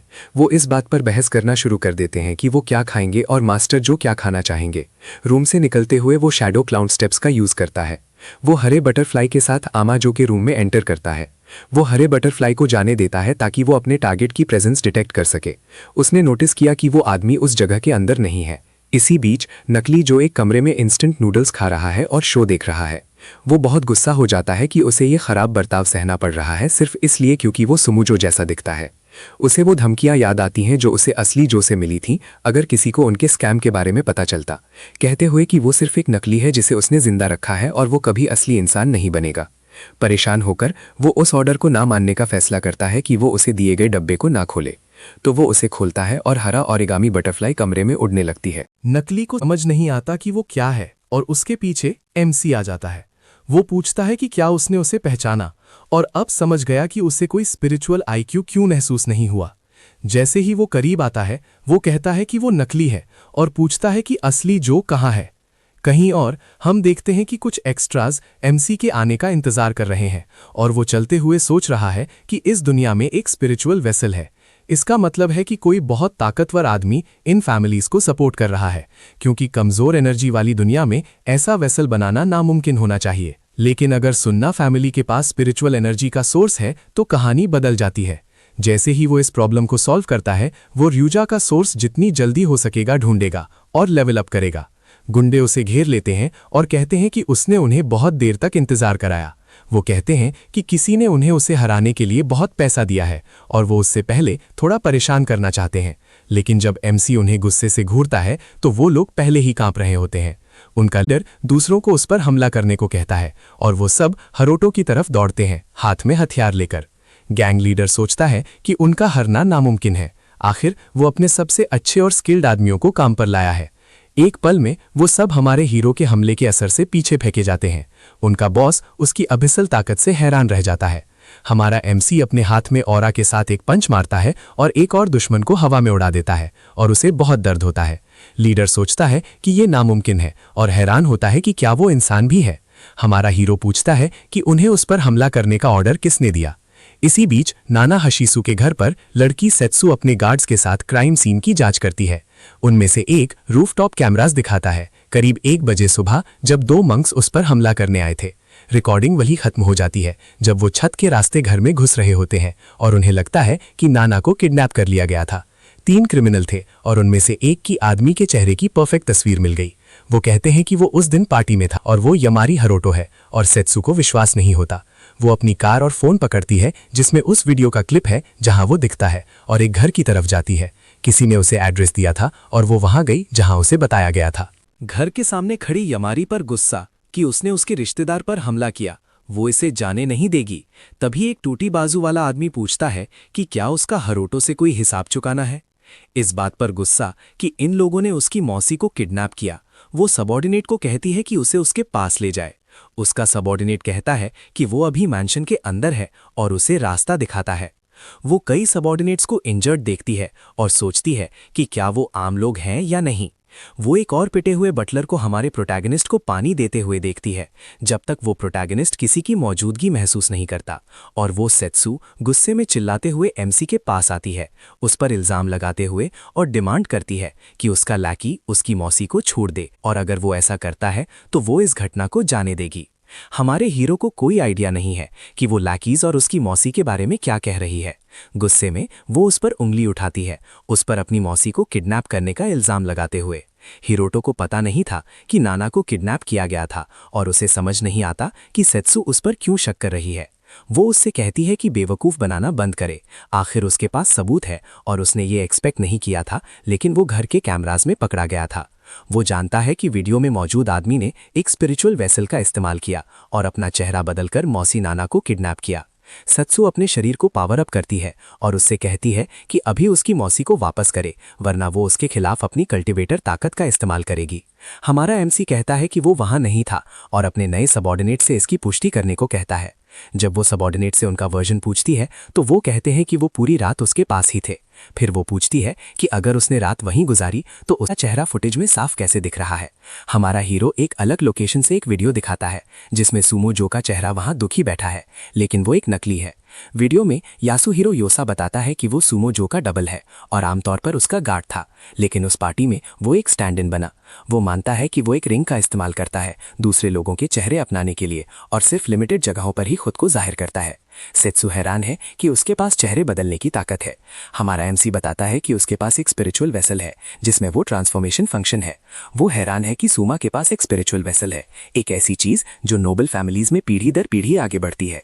जो ने नाना को उसके चेहरे से किडनैप करके उससे गुस्सा दिलाने की कोशिश की और इस तरीके से वो उस पर हरोटो आसानी से इल्जाम लगा सकता था और फिर उसे हरोटो रास्ते से हटाकर सेत्सु को पा सकता था। वो सुमा के पीछे जाने और उसे फंसाने का प्लान करती है, लेकिन एमसी चेतावनी देता है कि अगर वो ऐसा करती है तो उसकी मौसी खतरे में होगी। परेशान होकर वो उससे पूछती है कि उसे क्या करना चाहिए। बस चुपचाप देखती रहे और कुछ न करे। हमारा हीरो जो के खिलाफ उसकी अपनी स्कीम का इस्तेमाल करने का तरीका जानता है और वो उसे अपनी खुद की खुदवाएगा। इसी बीच हम लॉर्ड सुमा को अपनी एबिलिटीज का इस्तेमाल करते हुए लोगों की लाइफ एनर्जी निकालते हुए देखते हैं। वो सोचता है कि ये आम लोग एब्जॉर्ब करने में बोरिंग है और वो सुमा और ताकतवर होता जा रहा है। मोटा मंग कहता है कि नॉर्मल इंसान उसकी ट्रेनिंग के साइड इफेक्ट्स के लिए तैयार नहीं है। अगर वो 100 हर्ब सेक्ट के मेंबर्स को ड्रेन करता है तो वो आर्ट ऑफ शैडोज को पूरी तरह मास्टर कर पाएगा। अगर वो कल्टीवेशन लेवल 1 तक पहुंचता है तो वो आमा फैमिली के एल्डर के साथ एक पोजीशन हासिल करेगा। अगर ऐसा होता है तो वो मंक को जेन सेक्ट में अपने मास्टर को रेकमेंड करेगा। मंक उसका शुक्रिया करता है क्योंकि ये एक सम्मान की बात होगी। और पतला मंक कहता है कि कोसाका ने कल रात यायामोरे को पकड़ लिया और वो पूछते हैं कि उसके साथ क्या करना है। सुमा कहता है कि ये इंश्योर करो कि उसे कोगन टेम्पल ले जाया जाए और उन्हें उसे अभी मारना नहीं चाहिए। अपनी जुबान निकालने के बाद वो यूकी को उससे खत्म करने देगा। कोगन मंदिर में एक आदमी लड़कियों से चुप रहने को कहता है क्योंकि उन्हें वहां के आर्टिफैक्ट्स की देखभाल करने के ऑर्डर्स मिले हैं। एक गार्ड कहता है कि वो अथॉरिटीज के पूछे डरपोकों की तरह छुपते छुपते थक गए हैं। फिर बॉस जो आता है और सब ऐसे दिखाते हैं जैसे वो उसके बारे में बात नहीं कर रहे थे और उसे ग्रीट करते हैं। ये सोचकर कि वो इंस्पेक्शन के लिए आया है, वो उसे सब कुछ ध्यान से देखने को कहते हैं। वो हरगाया से कहता है कि जब वो मंदिर से निकले तो सबको अपने कम्युनिकेटर्स फेंक देने को कहे। ऑर्डर मिलने के बाद हरगाया हैरान हो जाता है। आखिर लॉर्ड जो ने उसे नाम से बुलाया था और ऐसा कभी नहीं होता है। मंदिर के गार्ड्स एक वैन के साथ आते हैं और कहते हैं कि यायामोरे को सुमा ले जाओ और एक मास्क आदमी उससे कुछ भी बेवकूफ़ी ना करने को कहता है। जब हरोटो मंदिर पहुंचता है तो सफ़ेद बालों वाला आदमी खुश है कि वो फिर मिल रहे हैं। हमारा एमसी पूछता है कि वो एग्जैक्ट क्या प्लान कर रहा है। जवाब में वो कहता है कि उसने इस दिन के आने की उम्मीद नहीं की थी क्योंकि प्राइवेट पार्टी में भरोसा था। एक अजीब एक्सप्रेशन के साथ वो यामोरई को एक बेकार कीड़े कहता है उसके सामने यूकी से बात करने की हिम्मत करने के लिए, कहते हुए कि उसकी सबसे बड़ी गलती हाशिमोटो के लिए काम करना था और उसे हेरोटो को खुद ही खत्म कर देना चाहिए था। हाशिमोटो उसके लिए काम करता था और यामोरई समझना चाहता है कि वो उसकी वजह से इतनी दूर क्यों जा रहा है। सुमा की वजह साफ है, हेजुकी की एक्स फियोंसे, और ये बात उस आदमी को अंदर से खा रही है। आखिर वो परफेक्ट है और सिर्फ उसी की होने के लिए पैदा हुई थी, किसी और की नहीं। हमारा हीरो हैरान है कि उसे इसलिए हंट किया जा रहा है। जो कहता है कि उसे अभी मरना बर्बादी होगा और उसके जैसा कीड़ा ये नहीं समझेगा क्योंकि वो कभी एक डिवाइन एक्ट का अनुभव नहीं करेगा। उसके चारों तरफ स्पिरिचुअल ऑरा देखकर एमसी सोचता है कि वो एक पावरफुल एबिलिटी को समन करने की कोशिश कर रहा है। नैनो होशिसु की लाइफ फोर्स सच में पावरफुल है, भले ही वो और उसकी टेक्निक बेकार थी जब वो जिंदा थी। अगर तुम उसकी शैडो को एब्जॉर्ब करते हो तो तुम एक कल्टीवेटर बन जाओगे और फिर तुम्हें डेटी कहा जा सकता है। हमारा हीरो पूछता है कि क्या अब लॉर्ड के लिए उससे छुटकारा पाना बेहतर होगा। तब जो सोचता है कि यूकी अभी सबसे ज्यादा उससे छुटकारा पाना चाहती है और उसने जानबूझकर नाना की किडनैपिंग की रिकॉर्डिंग छोड़ दी, जिसका मतलब है कि उसे किडनैप करने वाला और बाहर निकालने वाला वही था। और वो ये कहता है जब वो अपना चेहरा हेरोटोस में बदल रहा होता है। हमारा हीरो जो का प्लान समझ जाता है कि वो उसके चेहरे का इस्तेमाल कर रहा है और ये जोर से कहता है। सुमा को समझ नहीं आता जब तक मास्क और कैप वाला गार्ड डिस्गाइज नहीं उतरता। पता चलता है कि वो यूक्यू है। कहती है कि उसने सब कुछ जोर से और साफ सुना और अब उसकी मासी की किडनैपिंग का सच जानती है। आखिर में उसे शॉक में छोड़कर ब्लू हेयर्ड लड़की को वहां नहीं होना चाहिए था। ये सब सुनते हुए वो नाटक करता है कि उसकी मासी ठीक और जिंदा है और उसने जो कुछ भी कहा वो सिर्फ उसे डराने के लिए एक मजाक था। यूकी को उसके बहानों की परवाह नहीं है और मांग करती है कि वो उसकी मासी को वापस लाए जैसे ही वो स्पिरिचुअल ऑरा रिलीज करती है, वरना उसे और आमा फैमिली को उनके किए की भारी कीमत चुकानी पड़ेगी। वो कहता है कि यामोरई ने उसे इस्तेमाल किया और एमसी जवाब देता है कि उसने सब कुछ खुद ही कन्फेस किया, जिसका मतलब है कि वो एक पूरा इडियट है और जो हैरान है कि उसका प्लान एक्सपोज हो गया। यूकी ने पहले ही होशिकावा फैमिली से बात कर ली है और कहती है कि वो पीछे हट सकता है क्योंकि ये उसके जैसे नॉर्मल लोगों के लिए सिचुएशन नहीं है। सुमा चेतावनी देता है कि वो भी एक कल्टीवेटर है और अपने मंक को उस पर अटैक करने का ऑर्डर देता है क्योंकि वो यूकी के सामने कॉन्फिडेंट हो गया। लड़की हिरोटो के सामने आती है और कहती है कि वो उन्हें उस पर अटैक नहीं करने देगी, खुद को उसके सामने रखकर। दोनों मंक्स एनर्जी चैनल करना शुरू करते हैं और सुमा यूकी से कहता है कि वो ध्यान से सुने जो वो कहने वाला है, कहते हुए कि अगर वो उन दोनों के बीच आई तो वो एक फ़ोन कॉल करेगा और उसकी मासी की ज़िंदगी ख़त्म कर देगा क्योंकि वो उसके हाथों में है। वो उसे यामोरे की ज़िंदगी या उसकी मासी की ज़िंदगी में से चुनने को कहता है। हिरोटो सेत्सु से चिंता ना करने को कहता है। आखिर उसकी मासी नाना को पहले ही बचा लिया गया है और वो सेफ है। सुमा हैरान है। वो सभी गार्ड्स को पास कर गया और औरत को बचाया, जो इम्पॉसिबल होना चाहिए था। उसे बचाए जाने की फुटेज देखते हुए वो विश्वास नहीं कर सकता कि ये हो रहा है। 15 मिनट पहले कोगन मंदिर में माउंटेन ट्रेल पर हम सब कुछ देखते हैं जो हुआ। जब सभी गार्ड्स नाना के साथ इकट्ठे थे, जो का ऑर्डर था कि वो तब तक नहीं हिले जब तक वो कॉल ना करे। फिर उसने चारों तरफ देखा ये देखने के लिए कि किसी ने उसे फॉलो तो नहीं किया और अपने गार्ड का एक मैसेज देखा जिसने उसे धोखा दिया था, यामोरे को सब कुछ बताते हुए। हिरोटो और यूकी सोचती हैं कि क्या हीरो ने ये सब होने की प्रिडिक्शन की थी। आखिर उसने उसकी मासी को सच में जल्दी बचा लिया। वो सोचती हैं कि क्या वो सच में वही यामोरे हैं जिसे वो जानते थे। सुमा और जो मंक्स को हिरोटो को नीचे गिराने का ऑर्डर देते हैं और वो लड़के की तरफ बढ़ते हैं। जवाब में यूकी भी उन पर चार्ज करती है, लेकिन मंक्स एक स्पेल एक्टिवेट करते हैं। पिंक माना आर्म्स उसके हाथों और पैरों को पकड़ लेते हैं, उसे हिलने से रोकते हुए। जब वो फंसी हुई रिएक्ट नहीं कर पा रही होती है, जो उसे यामोरे की पैथेटिक मौत देखने को कहता है। लड़की डर जाती है जब मंक्स लड़के के पीछे जाते हैं। यूकी से कहती है कि वो किसी को नहीं बचा सकती। वो खुद को ब्लेम करना शुरू करती है, ईमा जो को अंडर एस्टिमेट करने के लिए और वहां ना आने के लिए। उस पल एमसी मंक के कंबाइंड पंच को डॉज करता है, उस पर सब कुछ के साथ आते हुए। वो एक के चेहरे पर लात मारता है और दूसरे को अपनी पूरी ताकत से जमीन पर पटक देता है। यूकी हेरोड रोतो यामेमोरी की असली ताकत देखती है और हैरान हो जाती है। जिस मॉन्क को फेंका गया था वो जगह पर घूमता हुआ उठता है और अपना दिया गया सब्स्टिट्यूशन तालिस्मेंट बर्बाद करता है। अचानक प्रोटैगनिस्ट उसके पीछे एक मॉन्स्टर की तरह दिखाई देता है, एक और पंच के लिए तैयार होता हुआ। उसकी तेजी देखकर सुमा सोचता है कि कोई इंसान ऐसा नहीं होना चाहिए। फिर वो रियलाइज करता है कि यामोरे एक कल्टिवेटर है और उसका स्पिरिचुअल ऑरा सच में जोर से बाहर निकलते हुए देखता है। उस पल यूकीहो यकीन हो जाता है कि वो सच में एक कल्टिवेटर है। एमसी कुछ समय से उससे मिलना चाहता था। आखिर उसने अपने आदमियों का इस्तेमाल उसे पकड़ने और अटैक करने के लिए किया। उसने हाशिमोतो आकिमासा का इस्तेमाल करके उसके मर्डर की प्लानिंग की और उसके दोस्तों को भी किडनैप किया और उसके पेट पर अटैक किया। उसे याद आता है कि किसी ने कहा था कि उसका एक मक्खी की तरह आसपास घूम रहना सच में परेशान करने वाला था। इसलिए हमारा हीरो उस आदमी को जितनी जल्दी हो सके खत्म करना चाहता है। क्योंकि हमारा हीरो एक कल्टिवेटर है, सुमा कुछ ऐसा इस्तेमाल करने वाला है जो उसने प्लान नहीं किया था, क्योंकि इसकी कीमत बहुत ज्यादा है। और फिर उसके चारों तरफ स्पिरिचुअल एनर्जी से बना एक विशाल जीव बनने लगता है। वो दो गिरे हुए मॉन्क्स उस अजीब पर्पल एनर्जी में समा जाते हैं। हमारा एमसी एक ट्रांसमिशन टेक्निक जानता है जिसकी वजह से इस दुनिया के इंसानों ने ऐसे मेथड्स डेवलप किए जैसा जो इस्तेमाल कर रहा है।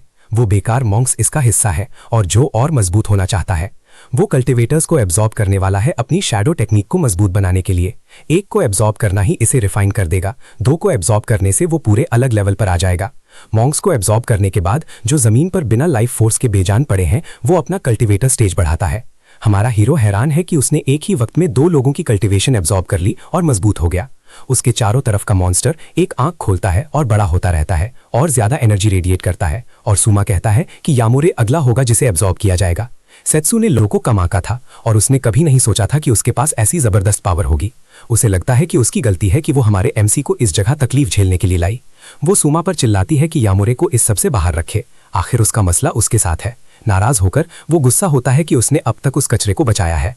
वो और ज्यादा स्पिरिचुअल पावर अनलीश करने लगता है और उसके पीछे का मॉन्स्टर बड़ा होता जाता है और ज्यादा रेडिएट करता है। वो हिरोतो पर चार्ज करता है, उसे नर्क भेजना चाहता है। वो उस पर बहुत गुस्सा है। जब वो उस विशाल एनर्जी मॉन्स्टर के पंजे से अटैक करता है, लड़की लड़के को भागने और दूर जाने के लिए चिल्लाती है। जब लगता है कि पंजे ने हमारे हीरो को हिट किया, हम देखते हैं कि उसने उसे बेहतर तरीके से डॉज कर लिया।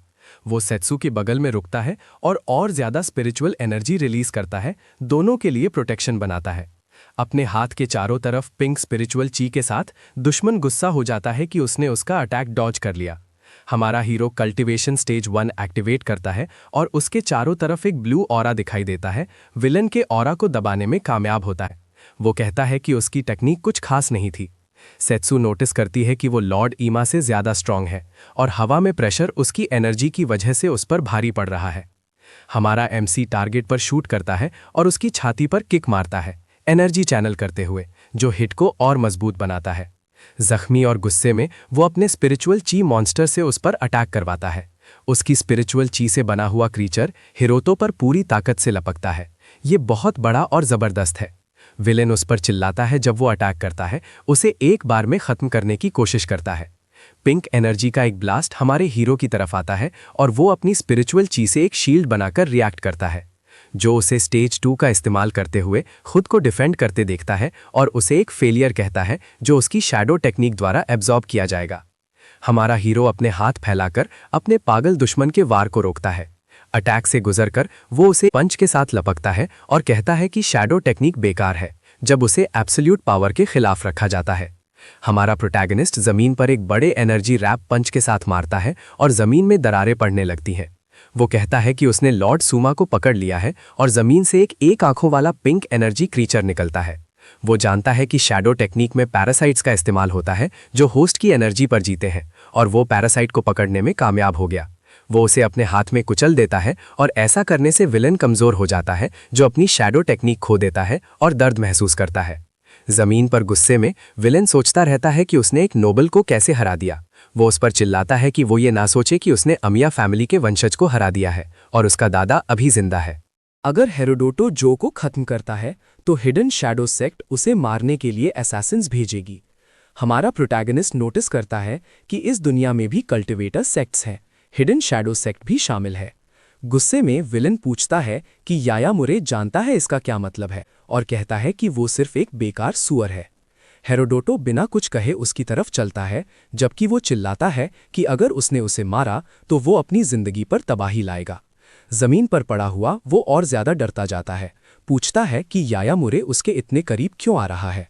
वो कसम खाता है कि उसका क्लैन उसे मारने के लिए उसके पीछे आएगा और उसे कहता है कि वो जो करने वाला है उसे पूरा ना करे।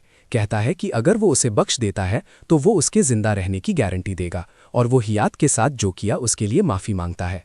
वो बख्श दिए जाने की भीख मांगने लगता है और हमारा हीरो कहता है कि अब ये खत्म होता है। वो एक जबरदस्त ब्रूटल पंच मारता है जो उसे जमीन में घुसा देता है और एक विनाशकारी शॉकवेव पैदा करता है जो सेत्सु तक पहुंचती है। एक डरावनी नज़र के साथ वो सुमाजो को खत्म करता है जो जमीन में कुचल दिया जाता है हारा हुआ। हमारा हीरो कहता है कि ये खत्म हो गया और उसे खबर मिली है कि नाना ठीक है और वापस आ चुकी है।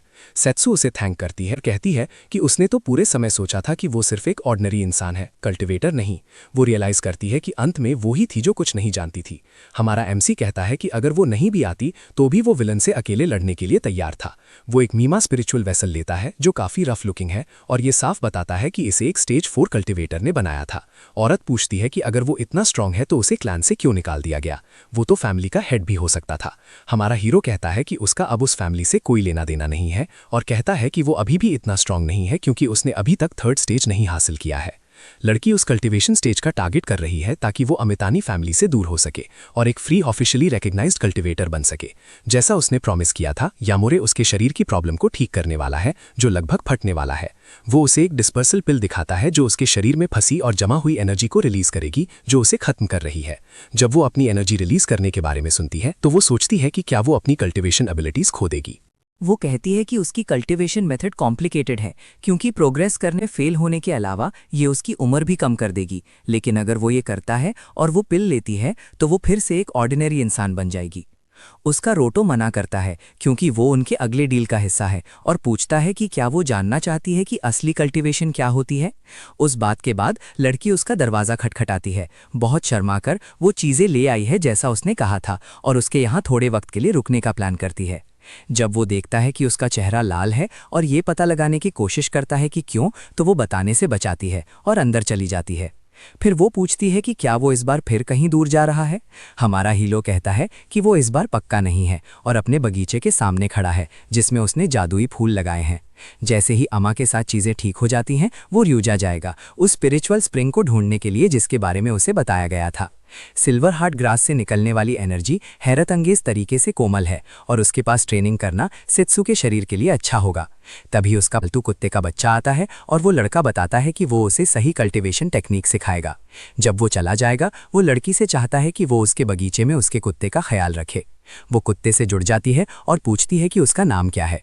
हमारा हीरो कहता है कि उस जानवर का कोई नाम नहीं है और सेत्सु कहती है कि नाम ज़रूरी होते हैं क्योंकि वो दुनिया में आपको एक जगह देते हैं और उसे कुत्ते का नाम रखना चाहिए। हमारा एमसी उसे रोकू बुलाता है और कुत्ता खुशी से भौंकता है जैसे उसे ये पसंद आया हो। हमारे हीरो ने वो नाम अपनी पिछली जिंदगी के किसी शख्स की वजह से चुना जिसने उसे ट्रेनिंग दी थी। रोकू ने उसे वो फाइटिंग मूव सिखाए जो उसने सीखे थे। उसके बाद लड़की नहाती है और पूछती है कि वो किस कमरे में सोएगी। हमारा हीरो उसे बताता है कि गेस्ट रूम इस्तेमाल करे जो पहले से ही साफ है।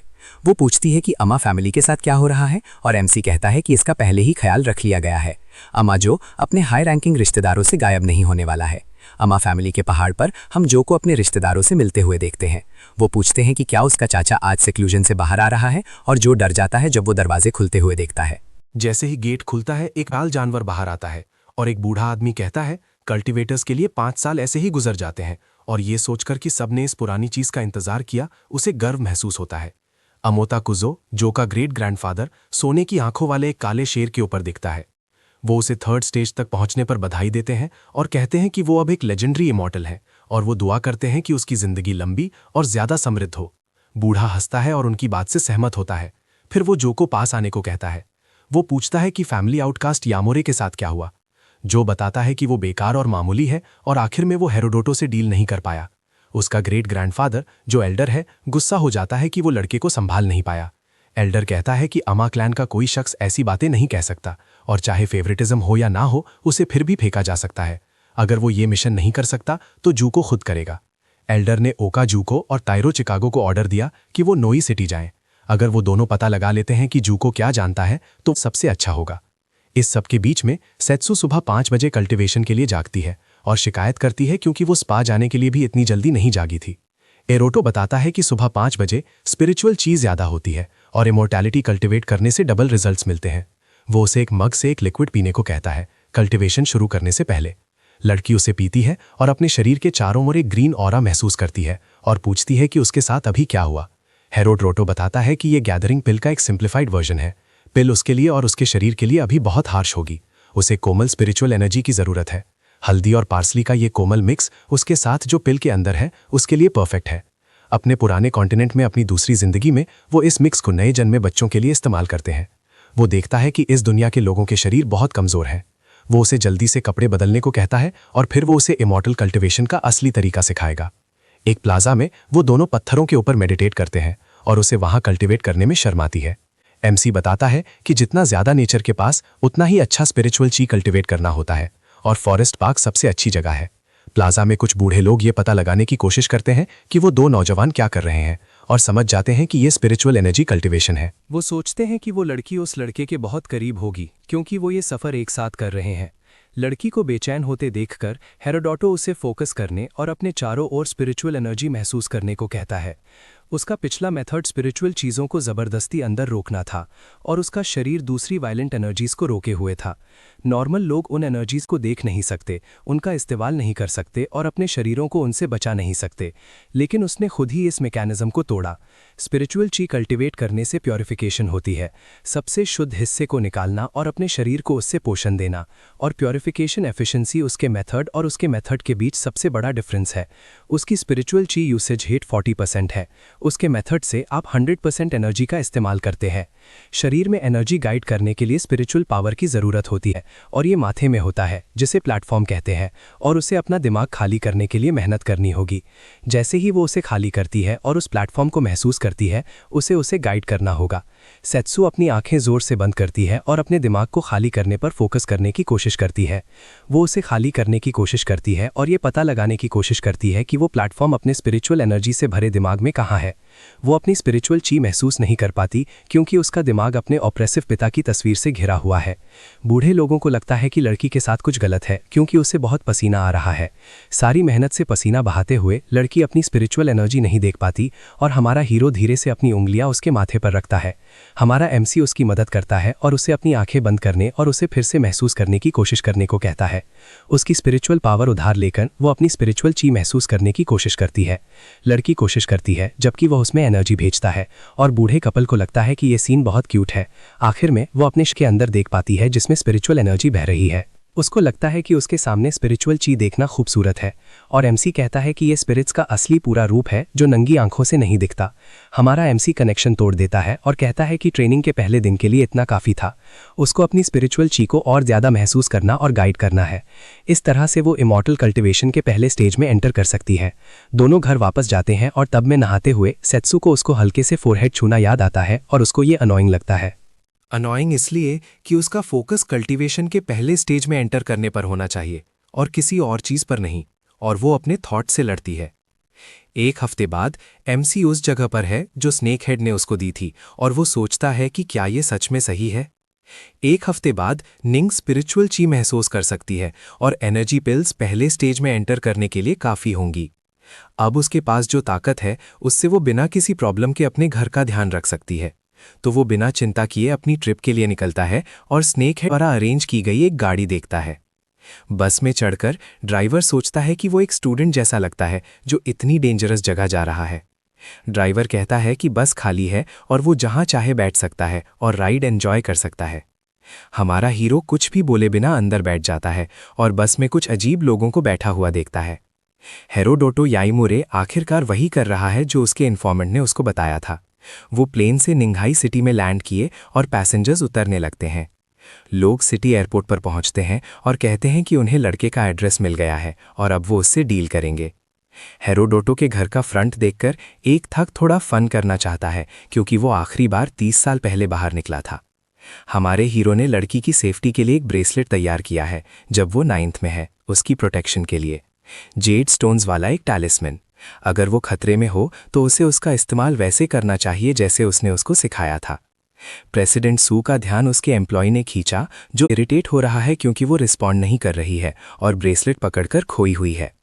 उसकी सेक्रेटरी जानती है कि ब्रेसलेट उस आदमी ने दिया था जिसे वो पसंद करती है और वो जानती है कि प्रेसिडेंट उसकी बहुत परवाह करती है। वो फैंग को बताती है कि उसको एक बिजनेस ट्रिप पर उसकी ज़रूरत है और डेस्टिनेशन एक ऐसी जगह है जिसे वो नफरत करती है। वो प्रेसिडेंट सू से हेल्प मांगती है क्योंकि वो गलत थी। और इसी बीच हम एमसी को बस में बीच सड़क पर कहीं दूर देखते हैं। वो 6 घंटे से ट्रिप पर है और ऐसा लगता है कि हर पैसेंजर के पास लूसी तक पहुंचने के लिए अपने रेशंस हैं, जब तक कि अचानक से एक तेज स्टॉप नहीं लगता जो सबको पैनिक में उछल देता है। ड्राइवर सबको शांत रहने को कहता है और सबकी सेफ्टी की गारंटी देता है। उसी वक्त चोरों का एक गैंग विंडोज और डोर्स तोड़ता है और बस पर हमला करता है। वो चाकुओं से आम डाते हैं और एक पैसेंजर कहता है ये टेरिटरी हॉन्ग की है और सोचता है कि ये फ्लावर गैंग से हैं। बिना दया के किलर उस पैसेंजर में चाकू घोंप देता है जिसने वो कहा था और उसकी लाइफ एंड कर देता है सब शॉक छोड़कर। वो कहता है कि इस बस में कोई ऐसा है जिसे यहाँ नहीं होना चाहिए और सब कोऑपरेट कर सकते हैं और पता लगा सकते हैं कि वो कौन है। अगर वो कोऑपरेट नहीं करते तो आउटकम वही होगा जो फ्लोर पर पड़े हुए पहले से मरे हुए आदमी का है। हमारा प्रोटैगनिस्ट समझता है कि वो उसके पीछे है और रियलाइज करता है कि वो इस सब में फंस गया है। थग्स में से एक उसके पास आता है और उसको खड़ा होने को कहता है ताकि वो उसका फेस देख सके। उसको स्नीकी एक्ट करते देखकर वो पूछता है कि उसके बैग में क्या है। दूसरा किलर कहता है कि जो लोग कोऑपरेट नहीं करेंगे उन पर वर्ड्स वेस्ट ना करो और कहता है कि उन्हें इमीडिएटली निकाल देना चाहिए। अपने बॉस के ऑर्डर्स फॉलो करते हुए वो अपनी पॉकेट से एक मचेटी निकालता है और बस में बैठे आदमी को धमकाता है, लेकिन वो पर्सन गायब हो जाता है और उन्हें व्हीकल के अंदर हवा का एक झोंका महसूस होता है जो उन्हें वियर्ड लगता है। हमारा हीरो थग्स के पीछे आता है और उन्हें एक ब्रूटल पंच मारता है और पहला वाला विंडो से बाहर उड़ता हुआ चला जाता है। हिरोटो कहता है कि टाइम सच में टाइट है और वो उसके लिए काफ़ी फास्ट आए हैं। बाकी के 2 अपनी पूरी ताकत से उस पर टूट पड़े क्योंकि उसने उनके पार्टनर का आर्म डिसलोकेट कर दिया था। जल्दी से हमारा हीरो एक के फेस पर मारता है और वो बहुत सारा ब्लड थूकता है और बुरी तरह जख्मी हो जाता है। जैसे ही एक गिरता है वो ऑलरेडी दूसरे को भी फेस पर एक बड़े पंच से मारने के लिए तैयार हो जाता है। कुछ ही पलों में हिरोटो बिना किसी ट्रबल के सभी अटैकर्स को निकाल देता है और वो सब नीचे और बुरी तरह जख्मी है। जब वो कहता है कि ये खत्म हो गया तो मास्क और हुड से ढका फेस वाली लड़की सच में सरप्राइज्ड है। हमारा प्रोटैगनिस्ट थग्स को बस से नीचे घसीटता है, उन्हें बांधता है और बस को ठीक करने में हेल्प करता है जिसे उन्होंने डैमेज किया था। ध्यान देता है कि एक्सेल टूट गया है और मूव नहीं करेगा, फोन सिग्नल नहीं है और अगर आसपास वाइल्ड एनिमल्स हैं तो वो फंस गए हैं क्योंकि वो भाग नहीं सकते। ड्राइवर्स डरे हुए हैं, नहीं जानते कि क्या करें और नहीं जानते कि बाहर क्या निकल सकता है। एमसी वाइल्ड में सर्वाइव कर सकता है लेकिन लूसी तक पहुंचने में टाइम लगेगा और उसको इन्फॉर्मेंट को दोबारा ढूंढना पड़ेगा। हुडेड वुमन उसे लूसी तक ले जाने को कहती है। बदले में वो उसको गेबन सिटी तक प्रोटेक्ट कर सकता है। योतो कहता है कि वो इंटरेस्टेड नहीं है और वो उसको दोबारा सोचने को कहती है। आखिर उसके बिना वो उसी को नहीं ढूंढ पाएगा। हमारा हीरो जानता है कि ग्रुप उसके पीछे उसके ब्रीफकेस में जो कुछ है उसकी वजह से आया था। वो पूछता है कि उसको ऐसा क्यों लगता है कि वो उसके साथ टर्म्स नेगोशिएट कर सकती है जिसे खुद हंट किया जा रहा है। वो कहती है कि वो उसकी बात समझती है लेकिन उसको थोड़ा वेट करने को कहती है। वो अपना इंट्रोडक्शन वेंडोंग फ्रॉम लुई के रूप में देती है और कहती है कि वो जानती है कि वो सिटी पैसों के लिए नहीं बल्कि स्पिरिचुअल चीज़ों के सोर्सेज ढूंढने जा रहा है और वो अपने ब्रीफकेस से एक सैंपल निकालती है। तो वीडियो यहाँ खत्म होता है। अगर आप नेक्स्ट पार्ट मिस नहीं करना चाहते तो नोटिफिकेशन बेल एक्टिवेट करें।